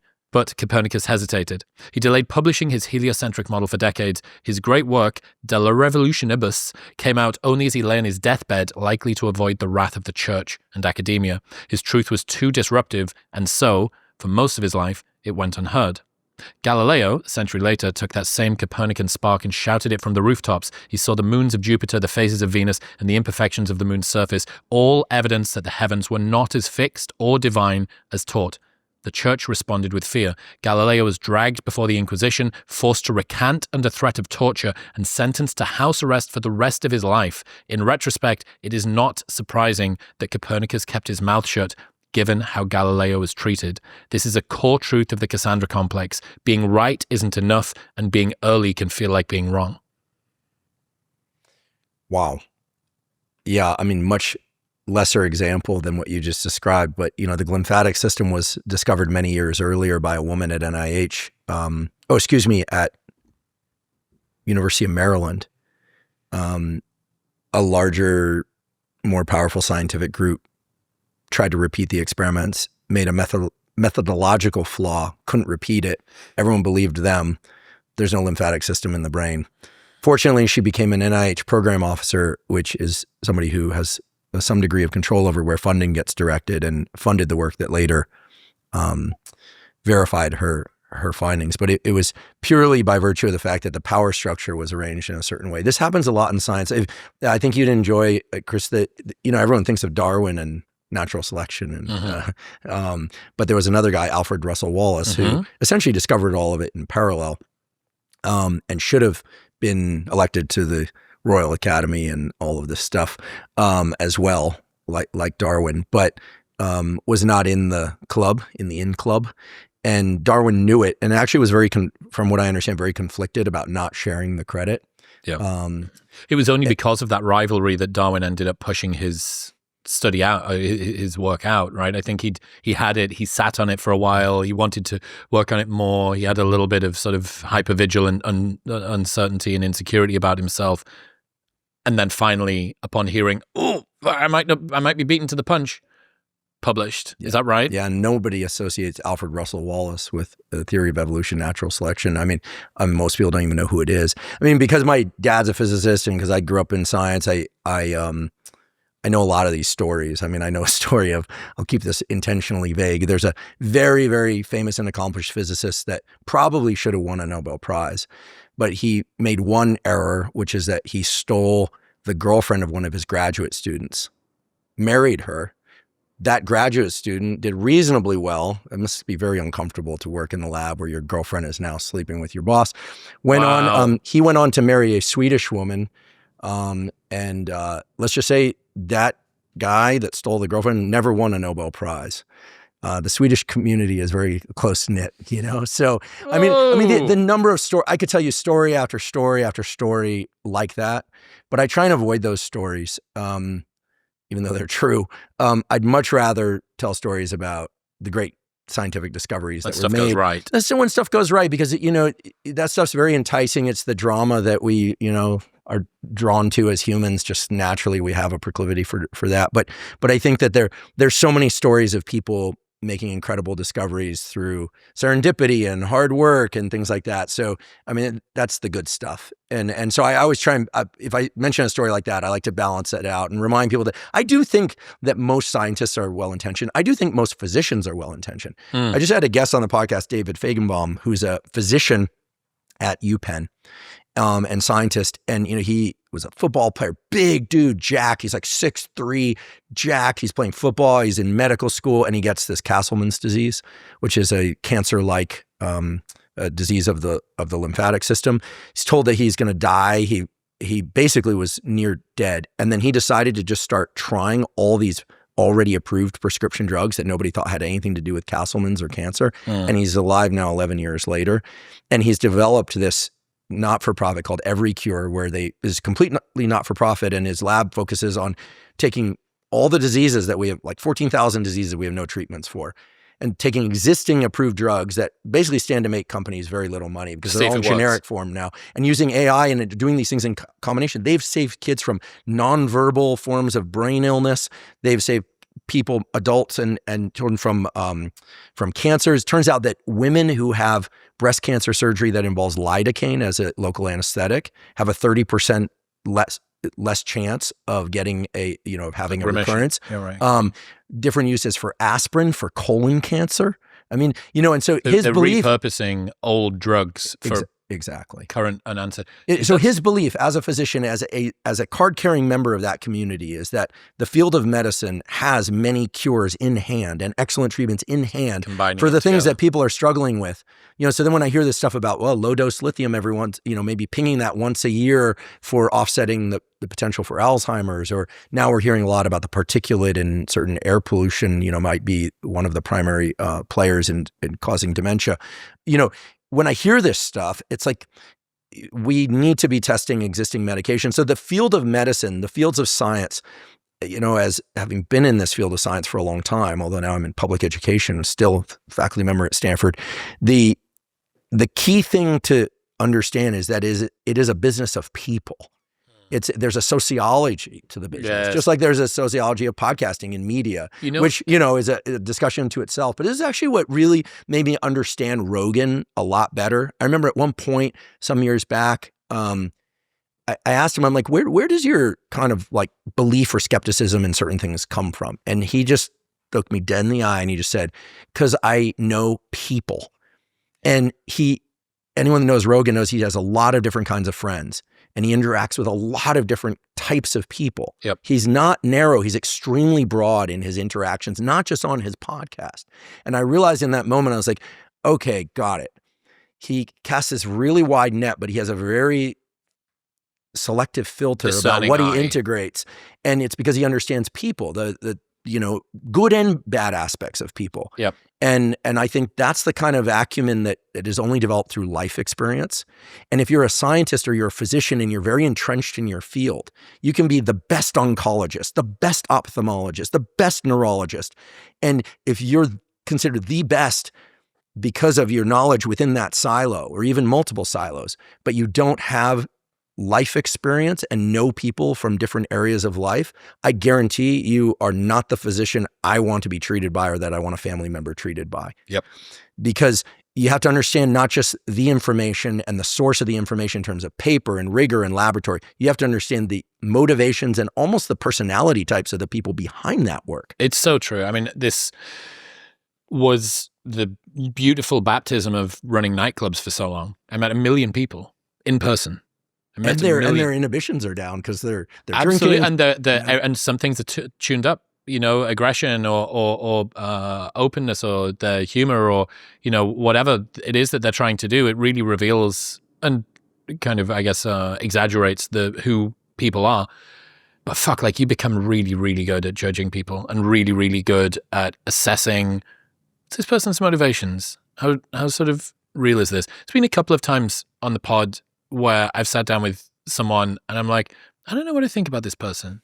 And after I've sat down with them, like I know in one of a couple of directions. I'm like, oh, that was good or whatever, but like we're not where going to you go. didn't believe what they were saying. We're not going to go. Yeah. We're not going to go. I've had that experience. I won't mention the guests, obviously. I would say, 98% of our guests, I've felt that way. There's only one or two instances that I got any kind of inkling that like they weren't as sure as they sounded or something of that sort. But I think that's the good thing about podcasting is that it's not just an interview, right? Like you can ping people for ideas and you can ping people around those ideas. You're not trying to catch them in anything, but Correct. you really, I mean, it's funny because we're sitting across from it's like how you would get to know anybody. You would sit across from them and you would talk to them. It's in the smallest. I use this example of watching musicians on stage.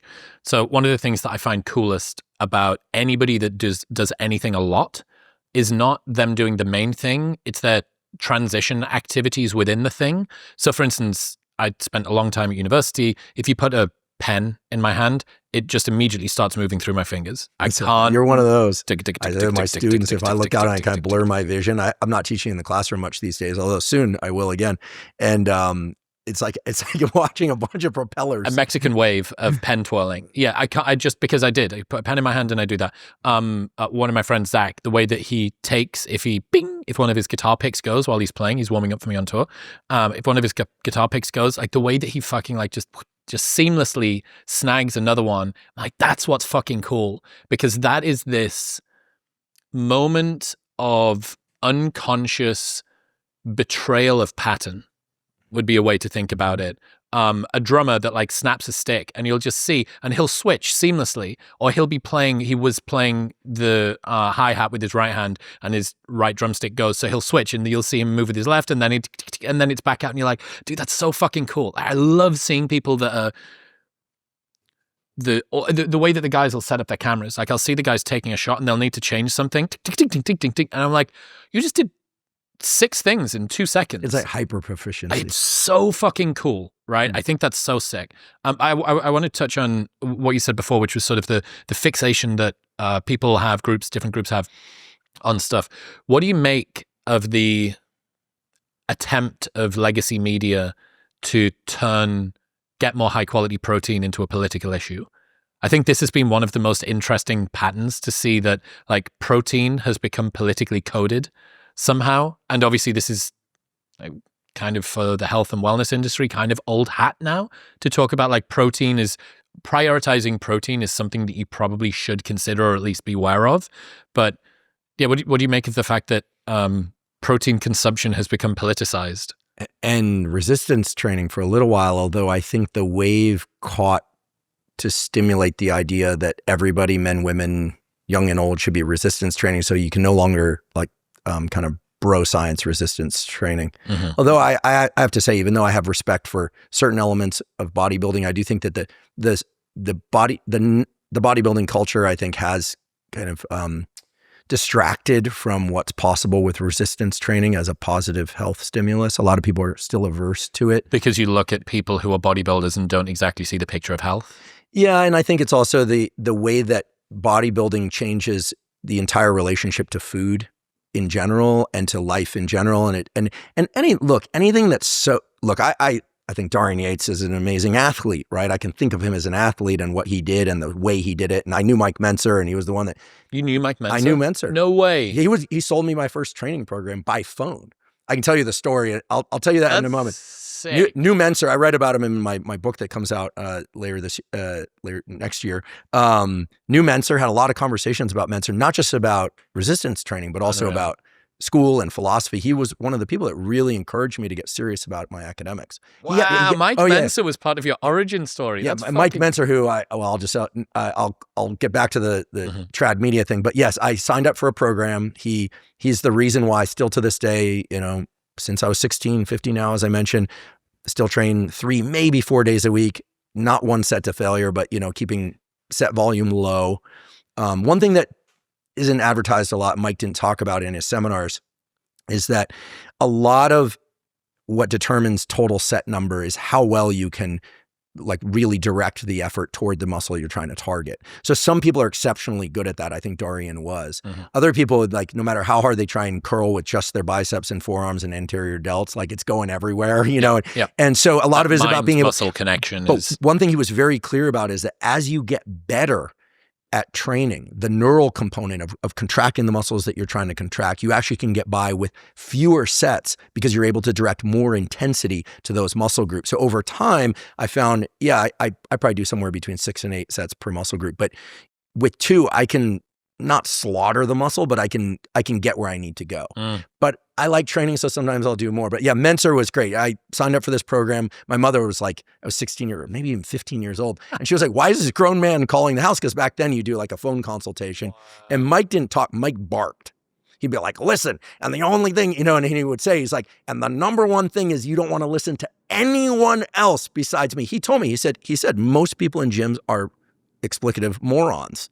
He said they're morons. He kept saying these people have the intelligence of a toad, and he would just like yell and yell, and then he'd recommend these sick sales call. And then he'd recommend these Ayn Rand books. And then I even had some sleep issues when I was in college because my dorm was really loud. You know the advice he gave me? This is so wild. And I have a friend from college who's now a fertility doc here in LA, and he remembered the story. Mentor, this is terrible advice. He said, get a jug of white wine. And just have like a half mug of white wine. If you wake up in the middle of the night, you'll fall back asleep. First of all, it doesn't work at all. Okay, so like hit and miss. Yeah, listen, Mike was an extreme guy, but he actually said, stay away from anabolics, which I did. He said, enjoy learning to train hard. Enjoy your training hard. He said, even though he wasn't a fan of cardio, like get out and live life. And he said, and read really good books. And he gave me this book list, and what so, a sick to guy. that day, I still follow the same. Yeah, Mike was amazing. And then when he died, I heard later, it was very sad. I mean, we'd been touched a little bit because I was in Santa Barbara and he was down in LA at that time. Okay, so Mentor, protein politicization. What's going on? Well, traditional media is like will take anything at this point as an attempt to gulp for air because they're really struggling, right? I mean. There are some decent journalists in traditional media, right? There are. I think that but they'll not just by quote unquote politicizing something, gives them something to say about it, right? 1 gram of protein per pound of lean or desired body mass is kind of the standard thing now. Some people less, some people a little bit more. Okay, fine. I think we all get that. That's the goal. If you get a little less, you're probably fine. If you get a little more, you're probably fine. If you get tons more, you're probably not fine. If you get tons less, you're probably not fine. Animal protein's clearly superior as a quality protein to calorie ratio, right? You give me an 8-ounce piece of steak, or you have to eat half a jar of peanut butter, which is not protein. It's a bunch of fat with a little bit of protein in it. Okay, so why do they politicize it? Well, because they're struggling. They're struggling big time in terms of how to generate revenues. I mean, people expect to get their news. 2 things have certainly happened. I believe Ezra Klein on this, that people are no longer digesting their news as local news as much. It's more national level news and international level news. And look, putting your name in a title or Rogan's name in a title or, is going to generate clicks. And saying great things about people, kind things about people generally doesn't get. He's such a nice guy. I mean, listen, I've had a few nice articles written, and some of the health magazines will pull protocols and things, and I love it. And I would say things in the health section of the New York Times very often parrot what I've covered and other people have covered, and they do it differently, but you can often predict what they're going to cover by looking at the various health podcasts.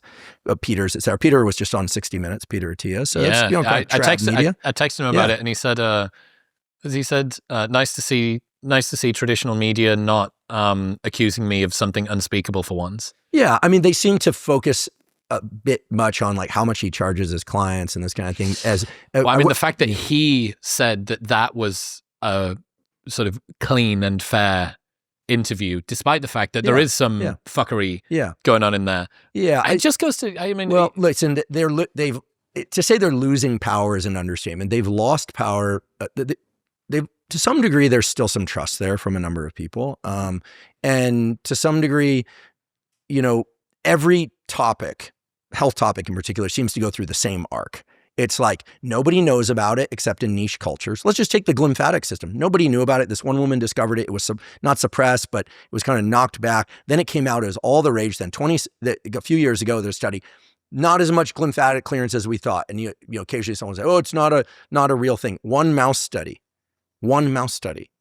didn't see it, right? And I know the history of the glymphatic research. So it's very clear it's there. Okay. So then the arc is, okay, exciting. Take Dopamine Nation, Anna Lemke's beautiful work. Yep. Then about 18 months later, it's not, it's just in mice. Overblown, right. p-values. Listen, creatine, the next, like, you can guarantee that in 8 weeks or 6 months or whenever it is, it's going to be creatine, not as important as we thought for brain. There's just the natural arc, right? Yep. And then it's the things that work still work and the things that don't. It's very rare for anything to sort of capture and then just get completely obliterated. Like I was talking about delaying caffeine by, 90 minutes or so. If you crash in the afternoon, it's a great thing to try. Then got a lot of positive attention. Then there was the pushback. Show me the clinical trial. Show me the benefits. It's like, no, it's show me whether or not you crash in the afternoon. Try it if you want or don't. Like, hey, easy. It's a suggestion. It's grounded in mechanistic science. But even the coffee accounts on YouTube were pissed off about this. Listen, the big thing that I guess the direct answer to your question is you're taking their paycheck. Do you know how much these reporters make? You're taking their paycheck. The irony of it is, if you look at some of the advertisements in traditional media, it's like Fendi bags and like all these like fancy things and in some cases dietary supplements. So they are our competitors. But, and this is the critical caveat, they're competing with us. I never think about what they're doing. I never look. I don't care if somebody says, I'm like, okay, I'm never going to modify my content on the basis of what any of these traditional media houses are doing. They are in the chase position now, 100%. Yeah. Now, does that mean that we will always be, leaders in this space? No, one has to be very careful to not assume that, right? There's some kid, some guy or gal, someplace who's going to take my lunch someday. That's the way, and I'm not a kick out the ladder from behind. I'll hop on an Instagram live and give people 100 suggestions about how to get their content out more broadly based on what I know. I'm just not that way. I was weaned in a culture of science where you train people. My students are now on the job market or have labs, et cetera. That's the way it's done. But traditional media are competitors of podcasts. That's why they've started podcasts. You and I are very fortunate that we started podcasts in I wouldn't say the first wave, but like if we were making an analogous to punk, second wave punk. Yeah. I mean, listen. When did yours launch? 2021. Did it really? Yeah, January 2021. Fucking hell. I thought it was before that. But 2020, I was going on a lot of podcasts. I went on like 30 podcasts. And prior to that, I was starting to teach a little bit on Instagram and that kind of thing. But I mean, podcasting is growing like crazy. I mean, I want to encourage people to make content, but the content that I think is most important is not content about content. This is the really dangerous hook for people. Content about content. And also you'll find that the people who have very successful podcasts tend to be people who were successful in something else first. You certainly have that. Lex, me, Rogan, Rick Rubin, I mean, Theo, Whitney, it goes on and on. I mean, Tim Dillon, et cetera. Like, and there's a natural overlap between what people were trained to do and what they're doing in their podcast. But there are very few podcasts. I mean, I'm sure there are some that are just like someone decides like, I'm a podcaster. So the person who wants to be influential, for lack of a better phrase, in media, they want to teach science, they want to encourage thinking and make a living doing it, encourage health practices, make a living doing it. I would encourage them to go do something else first that they really enjoy, because the structure of that and that very thing is going to inform their content. Very few people are going to, like, if they start giving out degrees in media, in sort of social media, I don't think it's going to be very useful. Whitney Cummings got the best take on this. She says, in order for art to imitate life, you have to live a life. So good. And it's one of the challenges you get as people become more successful, that their ability to generate new ideas decreases because their life is increasingly out of touch. It's the comedian who only talks about dinners, shows, and airports and hotels on stage because that's the entirety of their life experience. Or their craft. or sorry to interrupt, or their craft. I mean, you said I'm leading an increasingly eccentric life. I mean, the reason I have a pet octopus that I always wanted, when I had cuttlefish, I love aquarium. I have this art project with someone who's a kind of Are you going to try and justify buying an octopus as like inspiration for... I'm going to teach an octopus how to use an iPad.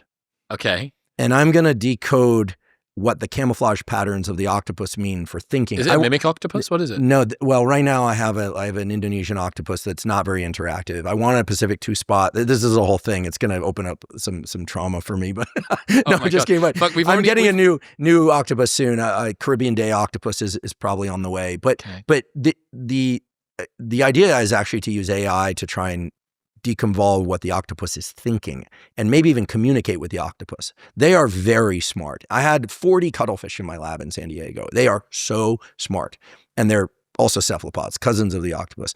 So, but the reason I'm doing that, the reason I have my art projects, the reason I extended my book for a year to add more studies is because I like learning. And as my a friend of mine said, he's a very intelligent guy, he's a tattooer, among other things. He's an exceptional artist. And he said, people with interests are interesting. Correct. You know what's not interesting? Other people's failures, other people's minor wins. Like, there's nothing more boring than that. Yeah. But it hooks in the short term. So social media, I think of as we should go up to Clouds Rest sometime and hike Clouds Rest in Yosemite. It's beautiful. But there's this very narrow rock bridge out to the top. And on either side, it's slide to your death. And so I'm always I don't get down on all fours, but it's precarious, but it's beautiful when you get to the top and it opens up into a big flat spoon. You're above Half Dome. It's gorgeous.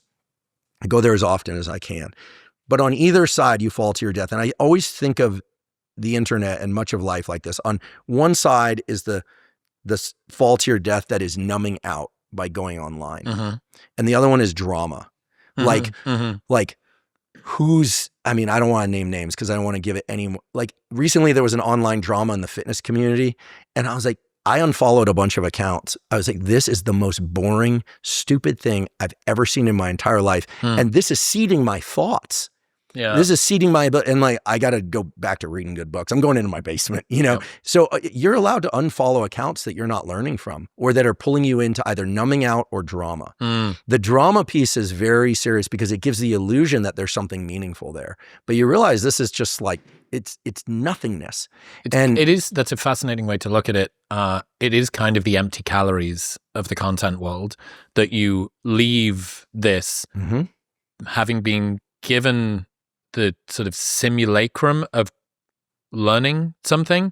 But if somebody said, okay, after watching this 10-minute, half-hour, 1-hour expose or deconstruction, what do you know that you didn't know at the start?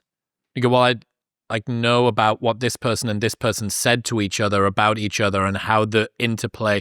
And look, deconstructing someone's psychological profile, understanding how human motivations work.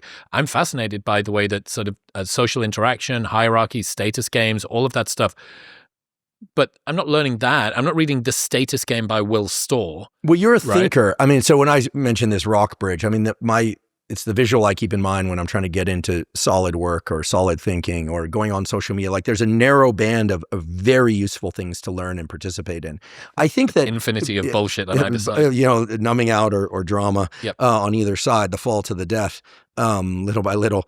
But what I think is that because you are somebody who thinks deeply about human nature. I mean, I listened to your episode with Scott Galloway, and I'm not just saying this what they call glazing on it. We used to just call it kissing somebody's ass. So I'm not trying to kiss your ass but like there's an awesome episode, and your command of statistics and data and understanding your ability to frame it and remember it's world class. Thank you. And you do that through hard work, but also through life experience. So I do think that living life in a way where you're collecting data, so to speak, and you're understanding things is wonderful. But I guess what turned me off to this one particular drama in such a strong way was it's yet another example of something I've seen thousands of times before. There was no new learning for me there, except that humans are just being humans. And so at some level, like there's at some point that the novelty of life, the excitement of life, the enriching parts of life are about new experiences. Sometimes it's about experiencing the same thing and go, oh yeah, this is a general theme of me or of them or of life and, understanding human nature. But at some point you're like, this is just yet another drama on the schoolyard. Yeah. This reminds me of, and it's sometimes useful to make the parallels. This is like in junior high school when so-and-so said something about so-and-so. And so you go, there's no new data. This would be like running, I publish some papers. I don't want to do those experiments again because especially if I get the exact same result, right? Now, if I get a different result, that's different, but I was seeing the same thing again. And so I think in order to develop a healthy relationship to social media, which is really a big slice of life now for many people of all ages. And a skill that's only been around for 10 years. Right. I mean, I think you have to be extremely conscious of like when it got you and why. I mean, you had a nightclub, you might have to respond to a catastrophe or something happening, but like you can enjoy yourself there too, but you were there to work. You were able to navigate that chaotic environment and get things done. Well, a good example of this, post-nut clarity, after copulation, the devil's laughter can be heard. I think Schopenhauer said that. An equivalent is post-content clarity. So after you've finished consuming a thing, how do you feel? Do you feel enlightened, hopeful, peaceful? Do you want to ring your mom and say that you miss her? Do you want to talk to your friends? Or do you feel like the world's out to get you and that there's less than is needed for everybody and you shouldn't really trust people and you're a bit sort of tight and tense and your shoulders are up and there's a ringing in your ears? Well, here's my litmus test. After I spend a bit of time on social media, I ask myself later, do I remember anything from being on there? The reflection, was there any learning? Did I learn anything? Listen, I learned some things from your discussion with Scott. I still got a little bit more to go in the discussion, so don't quiz me on it just yet. But I intend to think about it. In fact, this morning I went out for a run. I listened to a podcast of somebody that I'm not particularly big fan of, but I wanted to get their perspective. And I thought a bit about some of the things that you and Scott had discussed. And I was reflecting on it, right? Because that's learning, and that's the anti-forgetting process. I can't recall something I saw on social media yesterday that was very stimulating, but I watched that 60 Minutes episode and it gave me some ideas and insights about what's going on in the world or what might not be going on in the world. And, thinking about your experiences is so critical to placing value on them, making them meaningful for you. What I'm not interested in is just an endless deluge of sensory input that goes nowhere, especially if it impedes other things. So a little bit more reflection, 10 minutes, 1 minute, 5 seconds of just asking, did I remember anything useful? Do I want to do that again?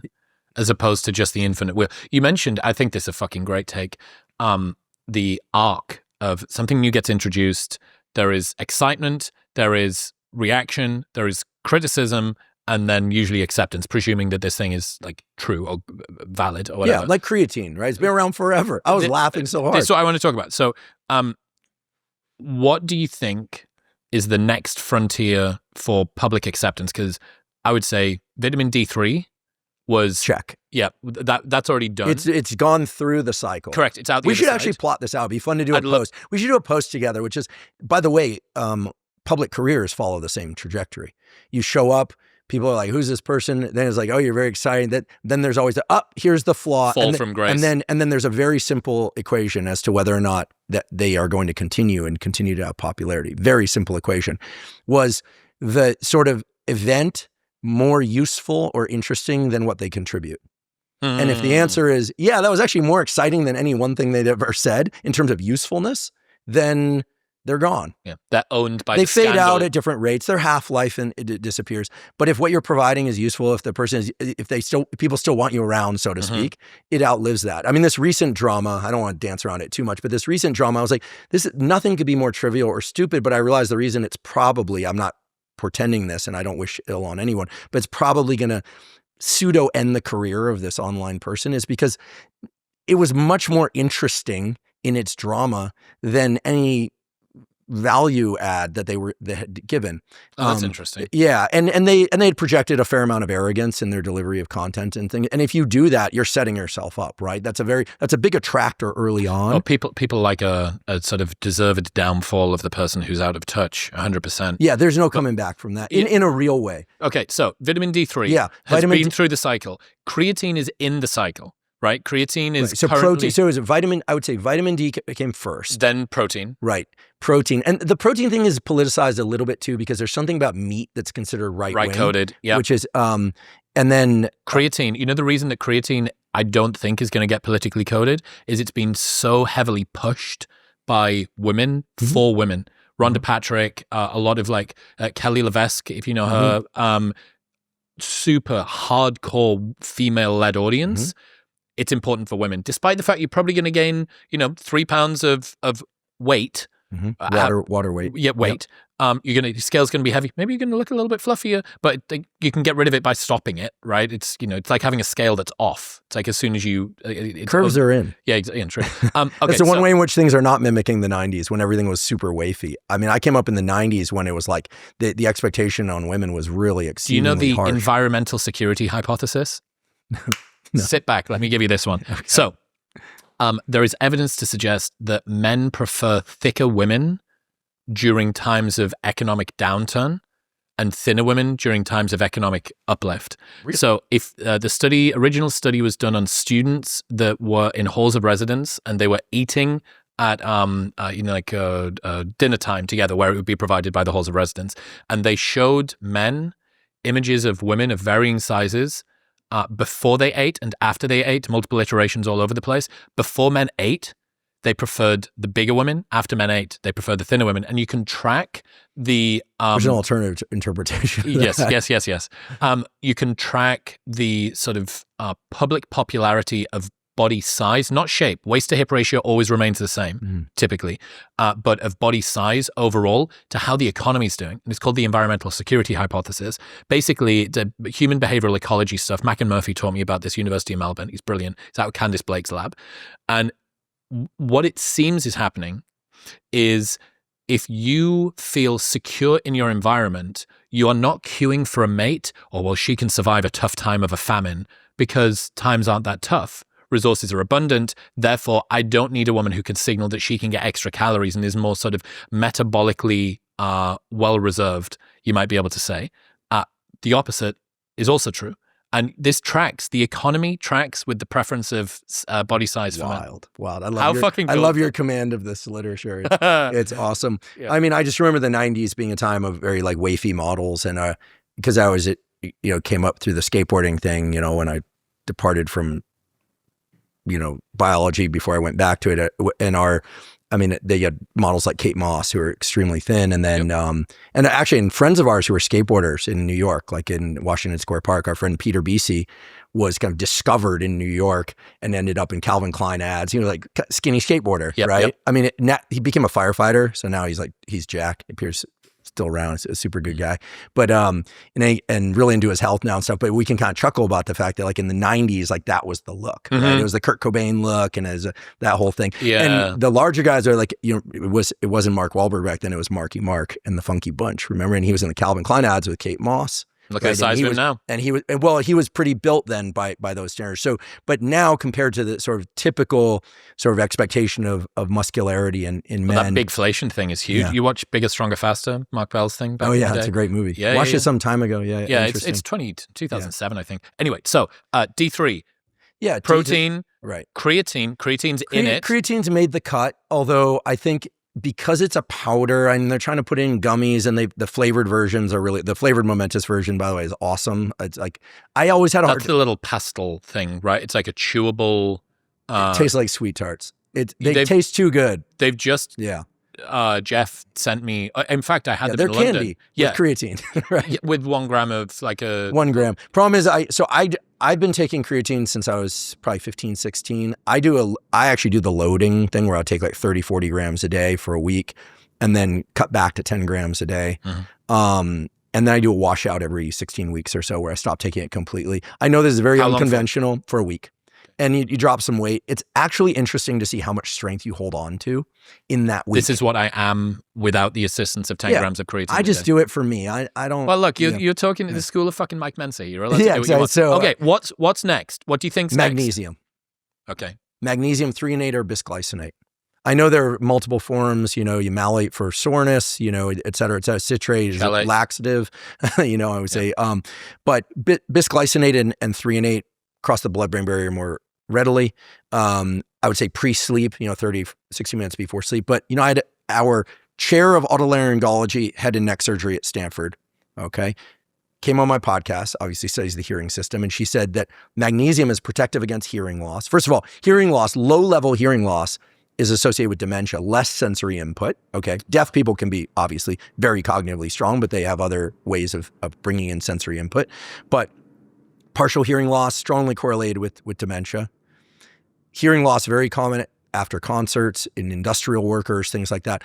Magnesium protects against hearing loss. Why? The endolymph, in which the hair cells that vibrate in response to sound, that endolymph is like a thick kind of fluid, viscous fluid, magnesium is a prominent feature of that endolymph, and it gets depleted by very loud sound to some extent, but encouraging more magnesium in the endolymph is protective against hair cell loss, which is hearing loss, which is permanent. Even though it's low level, it accumulates over time. So magnesium for cognition, magnesium for sleep.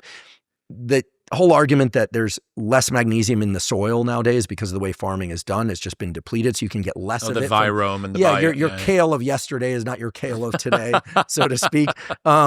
So I think magnesium supplementation is going to go through a wave of like, they're just talking about that, like Chris and Andrew are talking about that on podcasts. This is bros on it. Yep. Then it's going to show up. Oh, wow. Like, we've got the, chair of otolaryngology, head and neck surgery at Stanford talking about magnesium supplementation to offset things like tinnitus, maybe a bit, but also protect against hearing loss, et cetera, et cetera. And then it's going to be like magnesium. Everyone should be taking magnesium. And then you know what will happen? So magnesium's like, overblown. It's only an 11% difference in this population, et cetera, et cetera. I think this is one moment where revisiting just very briefly the data on alcohol is worthwhile. It's been so many years of alcohol isn't a problem. Then alcohol is actually good for you. 1 or 2 drinks a night, as long as it's red wine. Then it's bad for you. And then recently it was, no, it's actually not that bad for you. And then now finally, Stanford, Keith Humphreys and colleagues at Stanford did an analysis of all those previous papers and essentially found that the control groups in those studies that concluded moderate drinking is good for you were completely off. They were comparing sick people to less sick people in one case. And it turns out that when you normalize for proper controls and you look at all the studies, you do the meta-analyses, without fail, 0 is better than any. 1 or 2 per week, you're probably fine. Still do all the things that you're supposed to promote your health. Moderate drinking is bad for you in terms of elevating cancer risk, certainly disrupting sleep and microbiome, and a bunch of other things that aren't good. If you want to drink, drink. But we are now landed squarely in 0 is better than any. Yep. And those aren't my data. Those are data from the best people for analyzing the large-scale studies, the smaller studies across the board. And I can refer you to the analysis of the analysis. Dude, it's quite solid. It's that very Lancet clear. article, that Lancet study from 2016, 17? So the reason that my company in the UK is called 6 Months Sober Limited is because the first thing that I ever did before I even launched the podcast was I was like, elective sobriety as somebody who didn't have a drinking problem was so fucking beneficial to me as a productivity strategy as a guy in his 20s that because northeast of the UK club promoters stopping drinking was fucking revolutionary a decade ago. Like oh my God, like he's crazy. It's like the, Brian Johnson fucking penis injection, like the Ben Greenfield. That crazy. Yeah. It's like, oh my God, like why are you doing this thing? Now, low and no is very sort of common. And I was like, I want to get other people to do this. I think that would be cool. And I was like, if I can teach people to go sober for 6 months, that would be fucking sick. And instead of registering it as like Modern Wisdom Limited, before I did Modern Wisdom, I was like, I'll do 6 months sober, and like I'll teach people that this is like real good for them. And I one-to-one coached 4 people through I think 6 months of it to like test whether or not my approach had done. It was daily coaching, and people would follow this course and do all the rest of it. But yeah, that Lancet thing was like my foundational scientific justification, but it's like, okay, these are all of the reasons that the outcome is good. As you said, it's like, just do the thing and see if you feel better. Like, do push your caffeine by 90 minutes and tell me if you don't have a crash later that day. Like, easy experiment. I don't need to explain to you the mechanism if you can get the outcome that you're looking for. The same thing is I learned from you, what is it? A locomotion with lateral eye movement on a morning walk down regulates anxiety. Big time. And not if you're looking at your phone. I'd been doing that. I'd been doing morning walk thing from maybe Mark Bell's like postprandial thing for as long as I can remember, right? Like Stan Efferding's been big on this. My total like obsessive bro era when I had this ridiculously convoluted morning routine, which like escape velocity me out of being the adult infant I was as a club promoter, and like I'll do meditation and loads of gratitude and all the rest of the shit. And I was like, if I wake up and I'm on the wrong side of the bed and I go for a walk and I come back, I'm like, shit doesn't feel as hard as it did before. So I didn't need you to tell me that it's because of the locomotion and the passage of stuff moving past you as your focal point stays the same and the lateral eye movement down. I'm like, it's great that I now know the mechanism, as you said earlier on, because it sort of justifies the buy-in. I have this sort of odd kind of investment, and I'm almost more, the fact that I found it myself, then it gets justified by the science. I'm like, fucking yes. Well, I think there's an interaction there. Look, I mean, the placebo effect is very real. The mechanism underlying what you're describing, also very real, independent of placebo effect. I think that what I'm referring to is the buy-in of people understanding a bit of underlying mechanism for the things that clearly work. Like, do you need to understand that there are 3 forms of a stimulus for hypertrophy, damage to the muscle, hyperplasia, hypertrophy. Yeah. Do you no, but can it inform better choices about training? Yes. Do you need to understand what those are in order to grow a particular muscle group? No. But if you understand a bit of what's likely happening under the hood, it affords you tremendous flexibility. It's also, look, I also believe that knowledge and gaining knowledge, not only learning, but learning and doing, is what humans thrive on. I believe in the pursuit of knowledge and learning. I mean, a lot of my podcast content, like I'd love to tell you the protocol for this, but it's actually just really effing cool. And if you don't think it's cool, that's okay. Yeah. Which is why you do your essentials thing, right? Which is kind of the stripped back protocols only, hyper diluted critical science protocols only. But what you'll find is that people who do the buy-in of learning a little bit about how something works. Hopefully they learn something about cortisol and sunlight today, these kinds of things.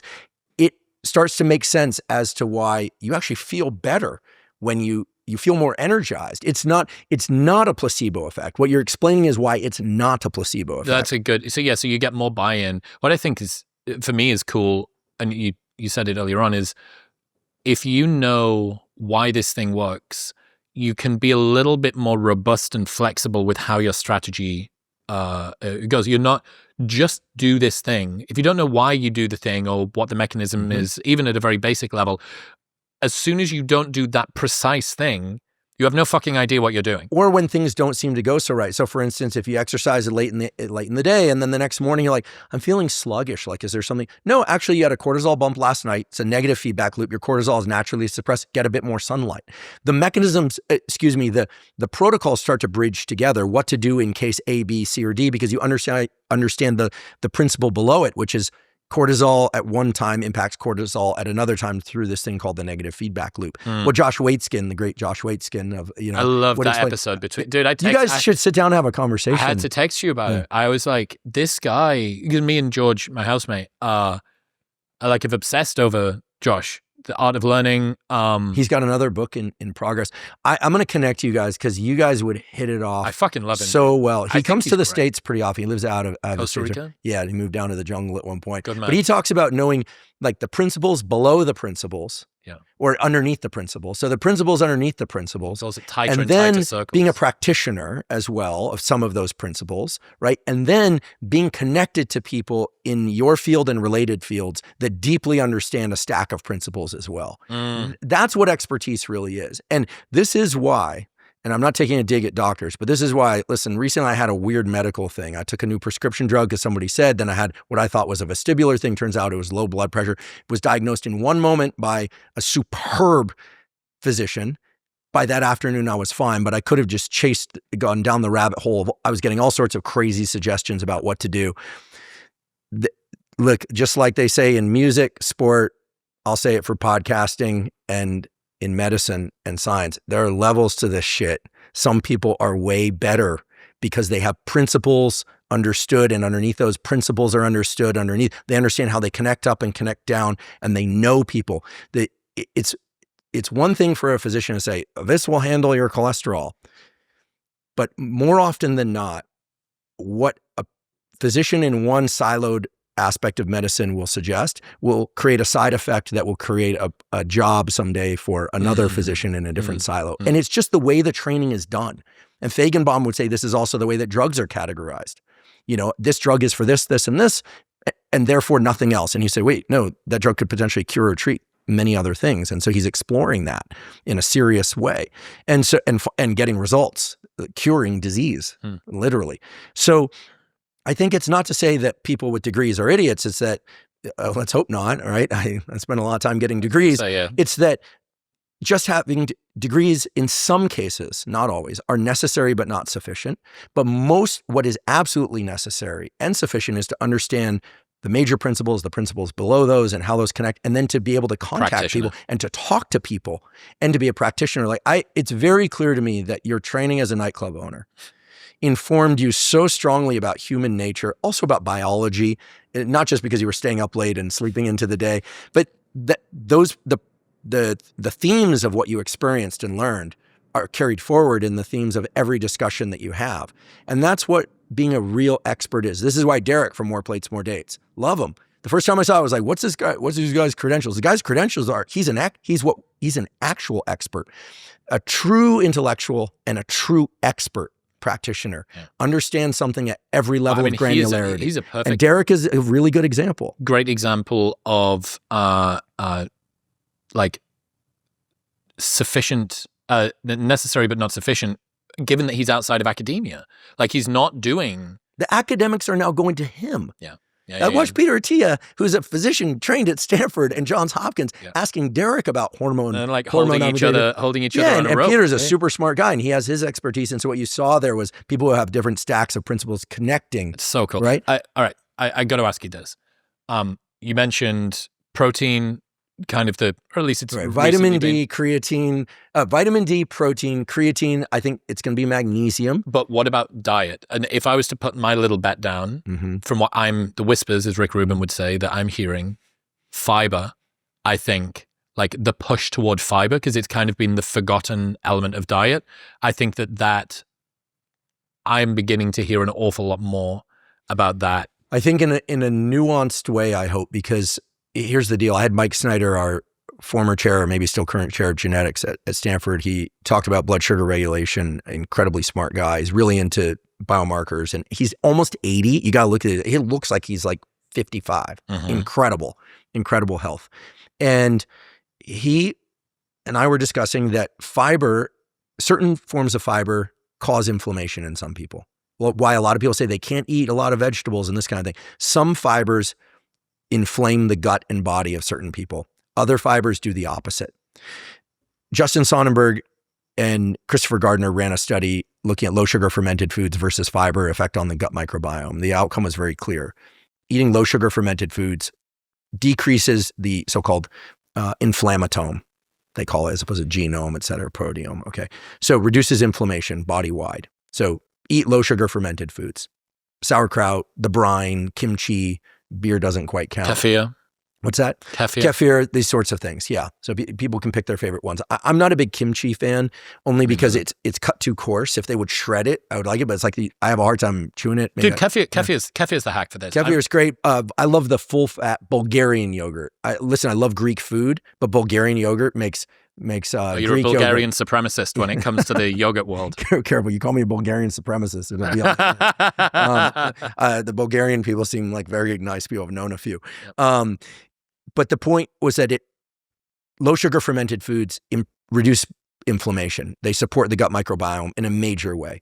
The fiber group was divided. Some people who intentionally ingested more fiber had reduced so-called inflammatome markers, inflammation, and they looked at a lot of markers. The other half had greatly increased inflammation. This is why I think people like Paul Saladino and forgive me, what was the original carnivore MD? Big guy. Forgive me. Oh, darn it. He's been on Rogan. He's big, jack dude. Fuck, he could be anybody. He's just always eating a steak. Okay. Oh, forgive me. Fuck. Okay. Yeah, okay. him. Anyway, shout out to him. I think Sean Baker, Dr. Sean Baker. Yeah. Well, they talk about vegetables causing inflammation, right? I think some people do experience inflammation from vegetables. Yep. I think fiber is going to make a big comeback, but we're going to have to discern between what, and Mike Snyder really understands this best. Certain types of fiber are going to help people and harm others, in the gentle sense, increase inflammation, which could be severe for some people, autoimmune conditions, et cetera. Other forms of fiber are going to be beneficial. I don't think there are any specific forms of fiber that everyone is going to tolerate well. So this is going to be an issue if fiber is the next thing. I do think fiber is critical. Mm-hmm. I eat sauerkraut every day. I drink the brine off the sauerkraut. I actually drink the brine, then I put water back in it, add some salt, put it back in the fridge because I just like that after I go for a run or work out. It's just delicious, right? It's delicious. And also, if you go buy these fermented brines as a product, they're outrageously expensive. Yep. And you're supposed to have like this much. Okay, I'm a grown man. I'm not going to have this much of anything. Okay, certainly not food or drink. Certainly like, not. What I'm going to have like a thimbles full of brine. It's like, no, I want to drink the whole thing. Like, come on. Okay. So and it greatly supports the gut, and the healthy bacteria thrive in that environment. So yes, I think this is the way it's going to go. If I were to say, okay, like what other things? Mm-hmm. We didn't talk about melatonin, which I'm not a huge fan of, as you know, but melatonin had a run a long time ago. It was like a hormone in a supplement form, and people were just downing this stuff. It's amazing it ever broke through. And you can get 50 milligram, 20 milligram. It's crazy. And and people will fight me all day on this, and I'll fight right back until they quit, because there are amazing animal data showing that it can suppress the hypothalamic gonad axis. Like, doesn't it delay puberty in adolescence? Yes, and it's also true that there's melatonin in all the cells of your body that are not suppressed by light, but rather stimulated by light, acts as an antioxidant. You don't want to be taking large amounts of melatonin in supplement form. Maybe a tiny bit every once in a while. I was told a little recently that after a flight, a 5 milligram dose of melatonin was good. And I was like, well, what? Yeah, it's fucking tons, because 1 milligram is like pretty much bottom of the U of effectiveness, right? And then you get over into more like fuckery going on. And I'm like, 5 milligrams, why? And that was the reason. Oh, well, you've been exposed when you're flying, typically. You've been in a little bit of a dangerous environment, inflammation, antioxidant. And I'm like, but is melatonin like the tip of the spear of the antioxidant world? I mean, it's a player. I mean, as long as we're on this, I think that something that's not a supplement, but that is likely going to, and hopefully going to be in the mainframe of discussion, is that it's clear that long wavelength light, red light from sunlight, infrared, near infrared light is beneficial for us, right? It's low energy, but it can pass into our body. It does support mitochondrial health. It sort of charges the mitochondria. I recently learned that the water surrounding the mitochondria actually absorb the red light the same way the ocean absorbs red light, and that's why the ocean appears blue, reflects Well, like blue. little mini oceans. Yeah. And the mitochondria were essentially originated as bacteria that got into eukaryotic cells. No way. Yeah, they have their own little genome. Yeah, they were initially not part of us. It's some distant version of us. I got to interject here. Just keep that in your mind. Yeah. Do you know how you inherit mitochondria? Through mom. Yeah. Yeah. She's the How mitochondrial. fucking wild is that? Well, you want to know what you seem to sex differences. You seem to like sex difference, and you're hyper focused on mating and reproduction. So let me you should have kids, man. Yeah, I can't wait. I'm ready. Kids are two things. One of the only challenges I have with having you as a friend is that I have to constantly tell women in my direct messages that I'm not going to relay messages to you. Coming here today, I had several people. Anyway, a lot of women try to get to you through me. Uh-huh. Okay. The second thing is in terms of sex differences. What were we talking about here? That your fucking mitochondria comes. Yes. Sorry. From different brain circuit turned on there. Yep. There's something now happening in England. Okay. This has been approved for mitochondrial diseases. So there are people who have mitochondrial diseases and they want to have children. Right. Okay. And so they don't want to pass along these mitochondrial diseases. When the egg is fertilized, the sort of splitting of the egg into, multiple cell types that forms the blastocyst, which just means a ball of cells, which is, is the early embryo, et cetera. the mitochondrial DNA are intensely important for the physical pulling apart, the spindles and things that pull those apart. They come from mom. Okay, so it's actually been solved that you can do 3-parent IVF to bypass No mitochondrial fucking way. disease. So this is now being done. So think about it. As women age, right, and their ovarian reserve declines, right, so does the quote unquote quality of the eggs. We can talk about quality of sperm because this is definitely plays a role in terms of what are called day 3 crashes. You know, when the embryo doesn't even become a blastocyst, it doesn't get past day 3. Yep. That's typically attributed to the sperm, but a lot of the process is coming from the spindle and therefore the mitochondrial DNA of mom. So there's now a process donor where you get 2 parents, and let's say she has a mitochondrial issue, genetic issue she doesn't want to pass on, or let's say that she's in her late 40s or early 50s, or maybe even mid 50s. They can take eggs, presuming she still makes eggs, take the nuclear DNA, put it into the essentially an egg that's had its nuclear DNA taken out, but maintains its mitochondrial DNA, and then fertilize with the sperm of the obviously partner. with the sperm from the father. You end up with a child that has the nuclear DNA of the intended mom and has essentially surrogate mitochondrial DNA in the cytoplasm. Dude, this is so fucking That's cool. actually being done. Okay, that was being done actually fairly often from what I understand, in Ukraine prior to the war. There were people in the United States traveling there. It's not legal here. They do it, I believe, in some places in the Middle East, in Mexico, and certainly in England for mitochondrial disease. Wow. So this has been done. It works, but it brings up all sorts of interesting ethical considerations. Who is this child? Well, the child has the nuclear DNA of one mom and the mitochondrial DNA of a different mom. Dude, this is so sick. Yeah, I only learned about the mitochondrial only comes from mum thing like 3 months ago, and I kind of not really been able to stop thinking about it. The reason is, when you look at somebody, and I'm going to use Kanye West as my example for this. Oh boy. Didn't think I was going to go there. You really want this podcast flagged. Yeah. We might as well invite Lex and Kanye in and have a full conversation. Sit down, Lex. What I think about, and this total, like the most bro science that we've done today, is if you have a person who has the mitochondrial function of a fucking V12 engine in a garage, mitochondrial function of a V12 engine, but the psychological chassis of a Honda Civic, you have this sort of crazy out there energy, but you don't necessarily have the handling to be able to sort of direct it. You described a lot of teenagers and early 20s males. Well, yeah, of course. Especially where I went to school in Santa Barbara. Yeah, with the testosterone pumping. But I thought about that when you go, okay, well, you've got this combining of psychological profile, but this almost uni-heritability when it comes to mitochondria. Apparently it's like 99 point something percent is that, and I don't know if the other percent comes from the father or if it's like some weird, like, I don't understand.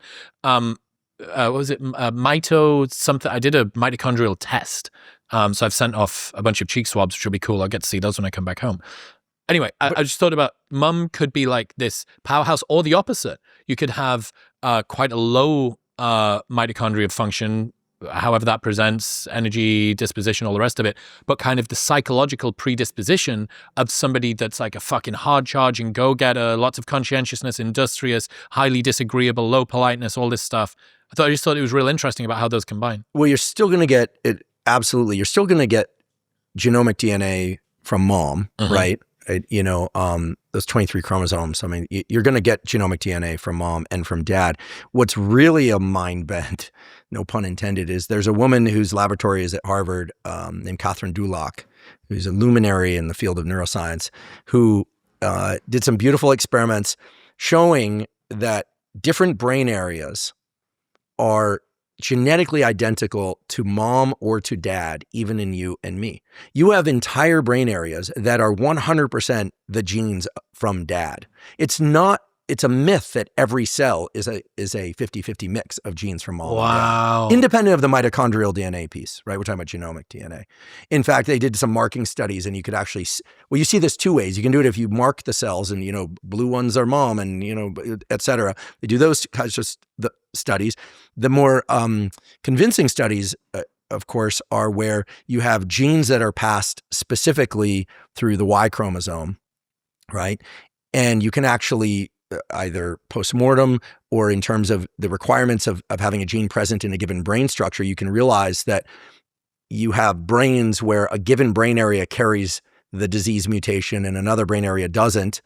And even though it all came through dad on the Y chromosome, it should be everywhere, but it's not, because there you have some structures that are essentially purely XX. There's these little territories, domains that are, and they correspond to entire brain structures that drive, of all things, hypothalamic fat function. There's a condition of hyperphagia of very obese kids. They can't stop eating. This kind of thing comes through. I forget if it's mom or dad. So these things show up in the human genetics. Human genetics is often more complicated than we think about it in terms of Mendelian genetics. You can get hypomorphs where you have kind of reduced gene expression as opposed to just lacking a gene completely.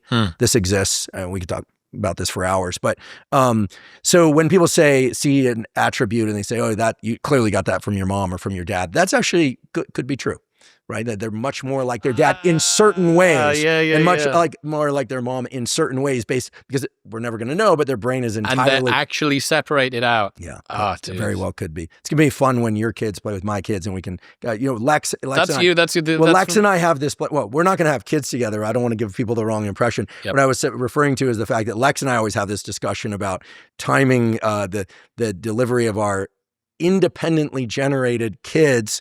So that they can grow up together. Well, he wants his kids to beat up my kids in jiu-jitsu. Okay.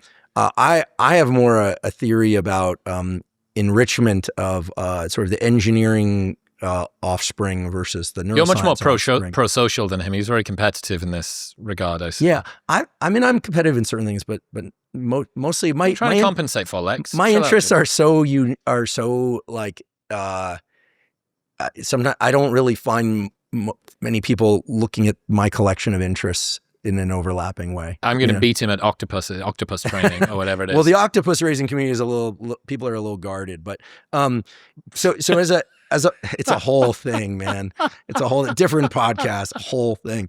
But I did want to ask you something. Hit me. I want to make sure. So you put out this video about your health journey, or I guess it's your sickness journey, in search of it. You seem really good. Can I wager a hypothesis? Because I've experienced this myself at one point. Do you think that at some point, sounds like I'm leading the witness, but that it's possible to, like, that in pursuit of recovering one's health, that along the way, because I've done this, you do something or take something that layers in another health thing that makes the direction increasingly confusing. Like, I took this on the suggestion of some conventional doc recently. I decided to try and knock down my ApoB a bit. It's a little high, and it created a whole set of cascade of gallbladder issues for a couple of days. I stopped taking it. I feel fine again. And I probably don't need to take it in the first place. So I believe medications work. I think they can be very useful. I also think that some of them work so well that they can drive the system in directions we don't want to go. And so when I hear about these blood cleansing methods, or I hear, I worry as your friend, I worry a little bit that, listen, I don't want you to struggle with the symptoms of Lyme's, but I do worry a little bit because these things are really extreme. Yeah. Okay. So the health documentary that we put out, which is, episode 1, the reason that I did that was I'd assumed at the start of last year, the day that I got the diagnosis, I knew that something was up. I knew that I was tired all the time. I knew that I wasn't recovered no matter how long I slept. I knew that I had brain fog, and I knew that my mood was low. I'm like, maybe this is just getting older. Maybe it's something, whatever. And the day that I started filming with my videographer was the day that I got hey, we've done an EKO test on your stool, and it turns out that there's Lyme. We don't know if it's IgG or IgN. We don't know how prevalent it is when you got it. Don't know if it's Borrelia, Babesia. Because it could have been way back when. You got Correct. tick bite, you made some antibodies. It almost certainly was vestigial.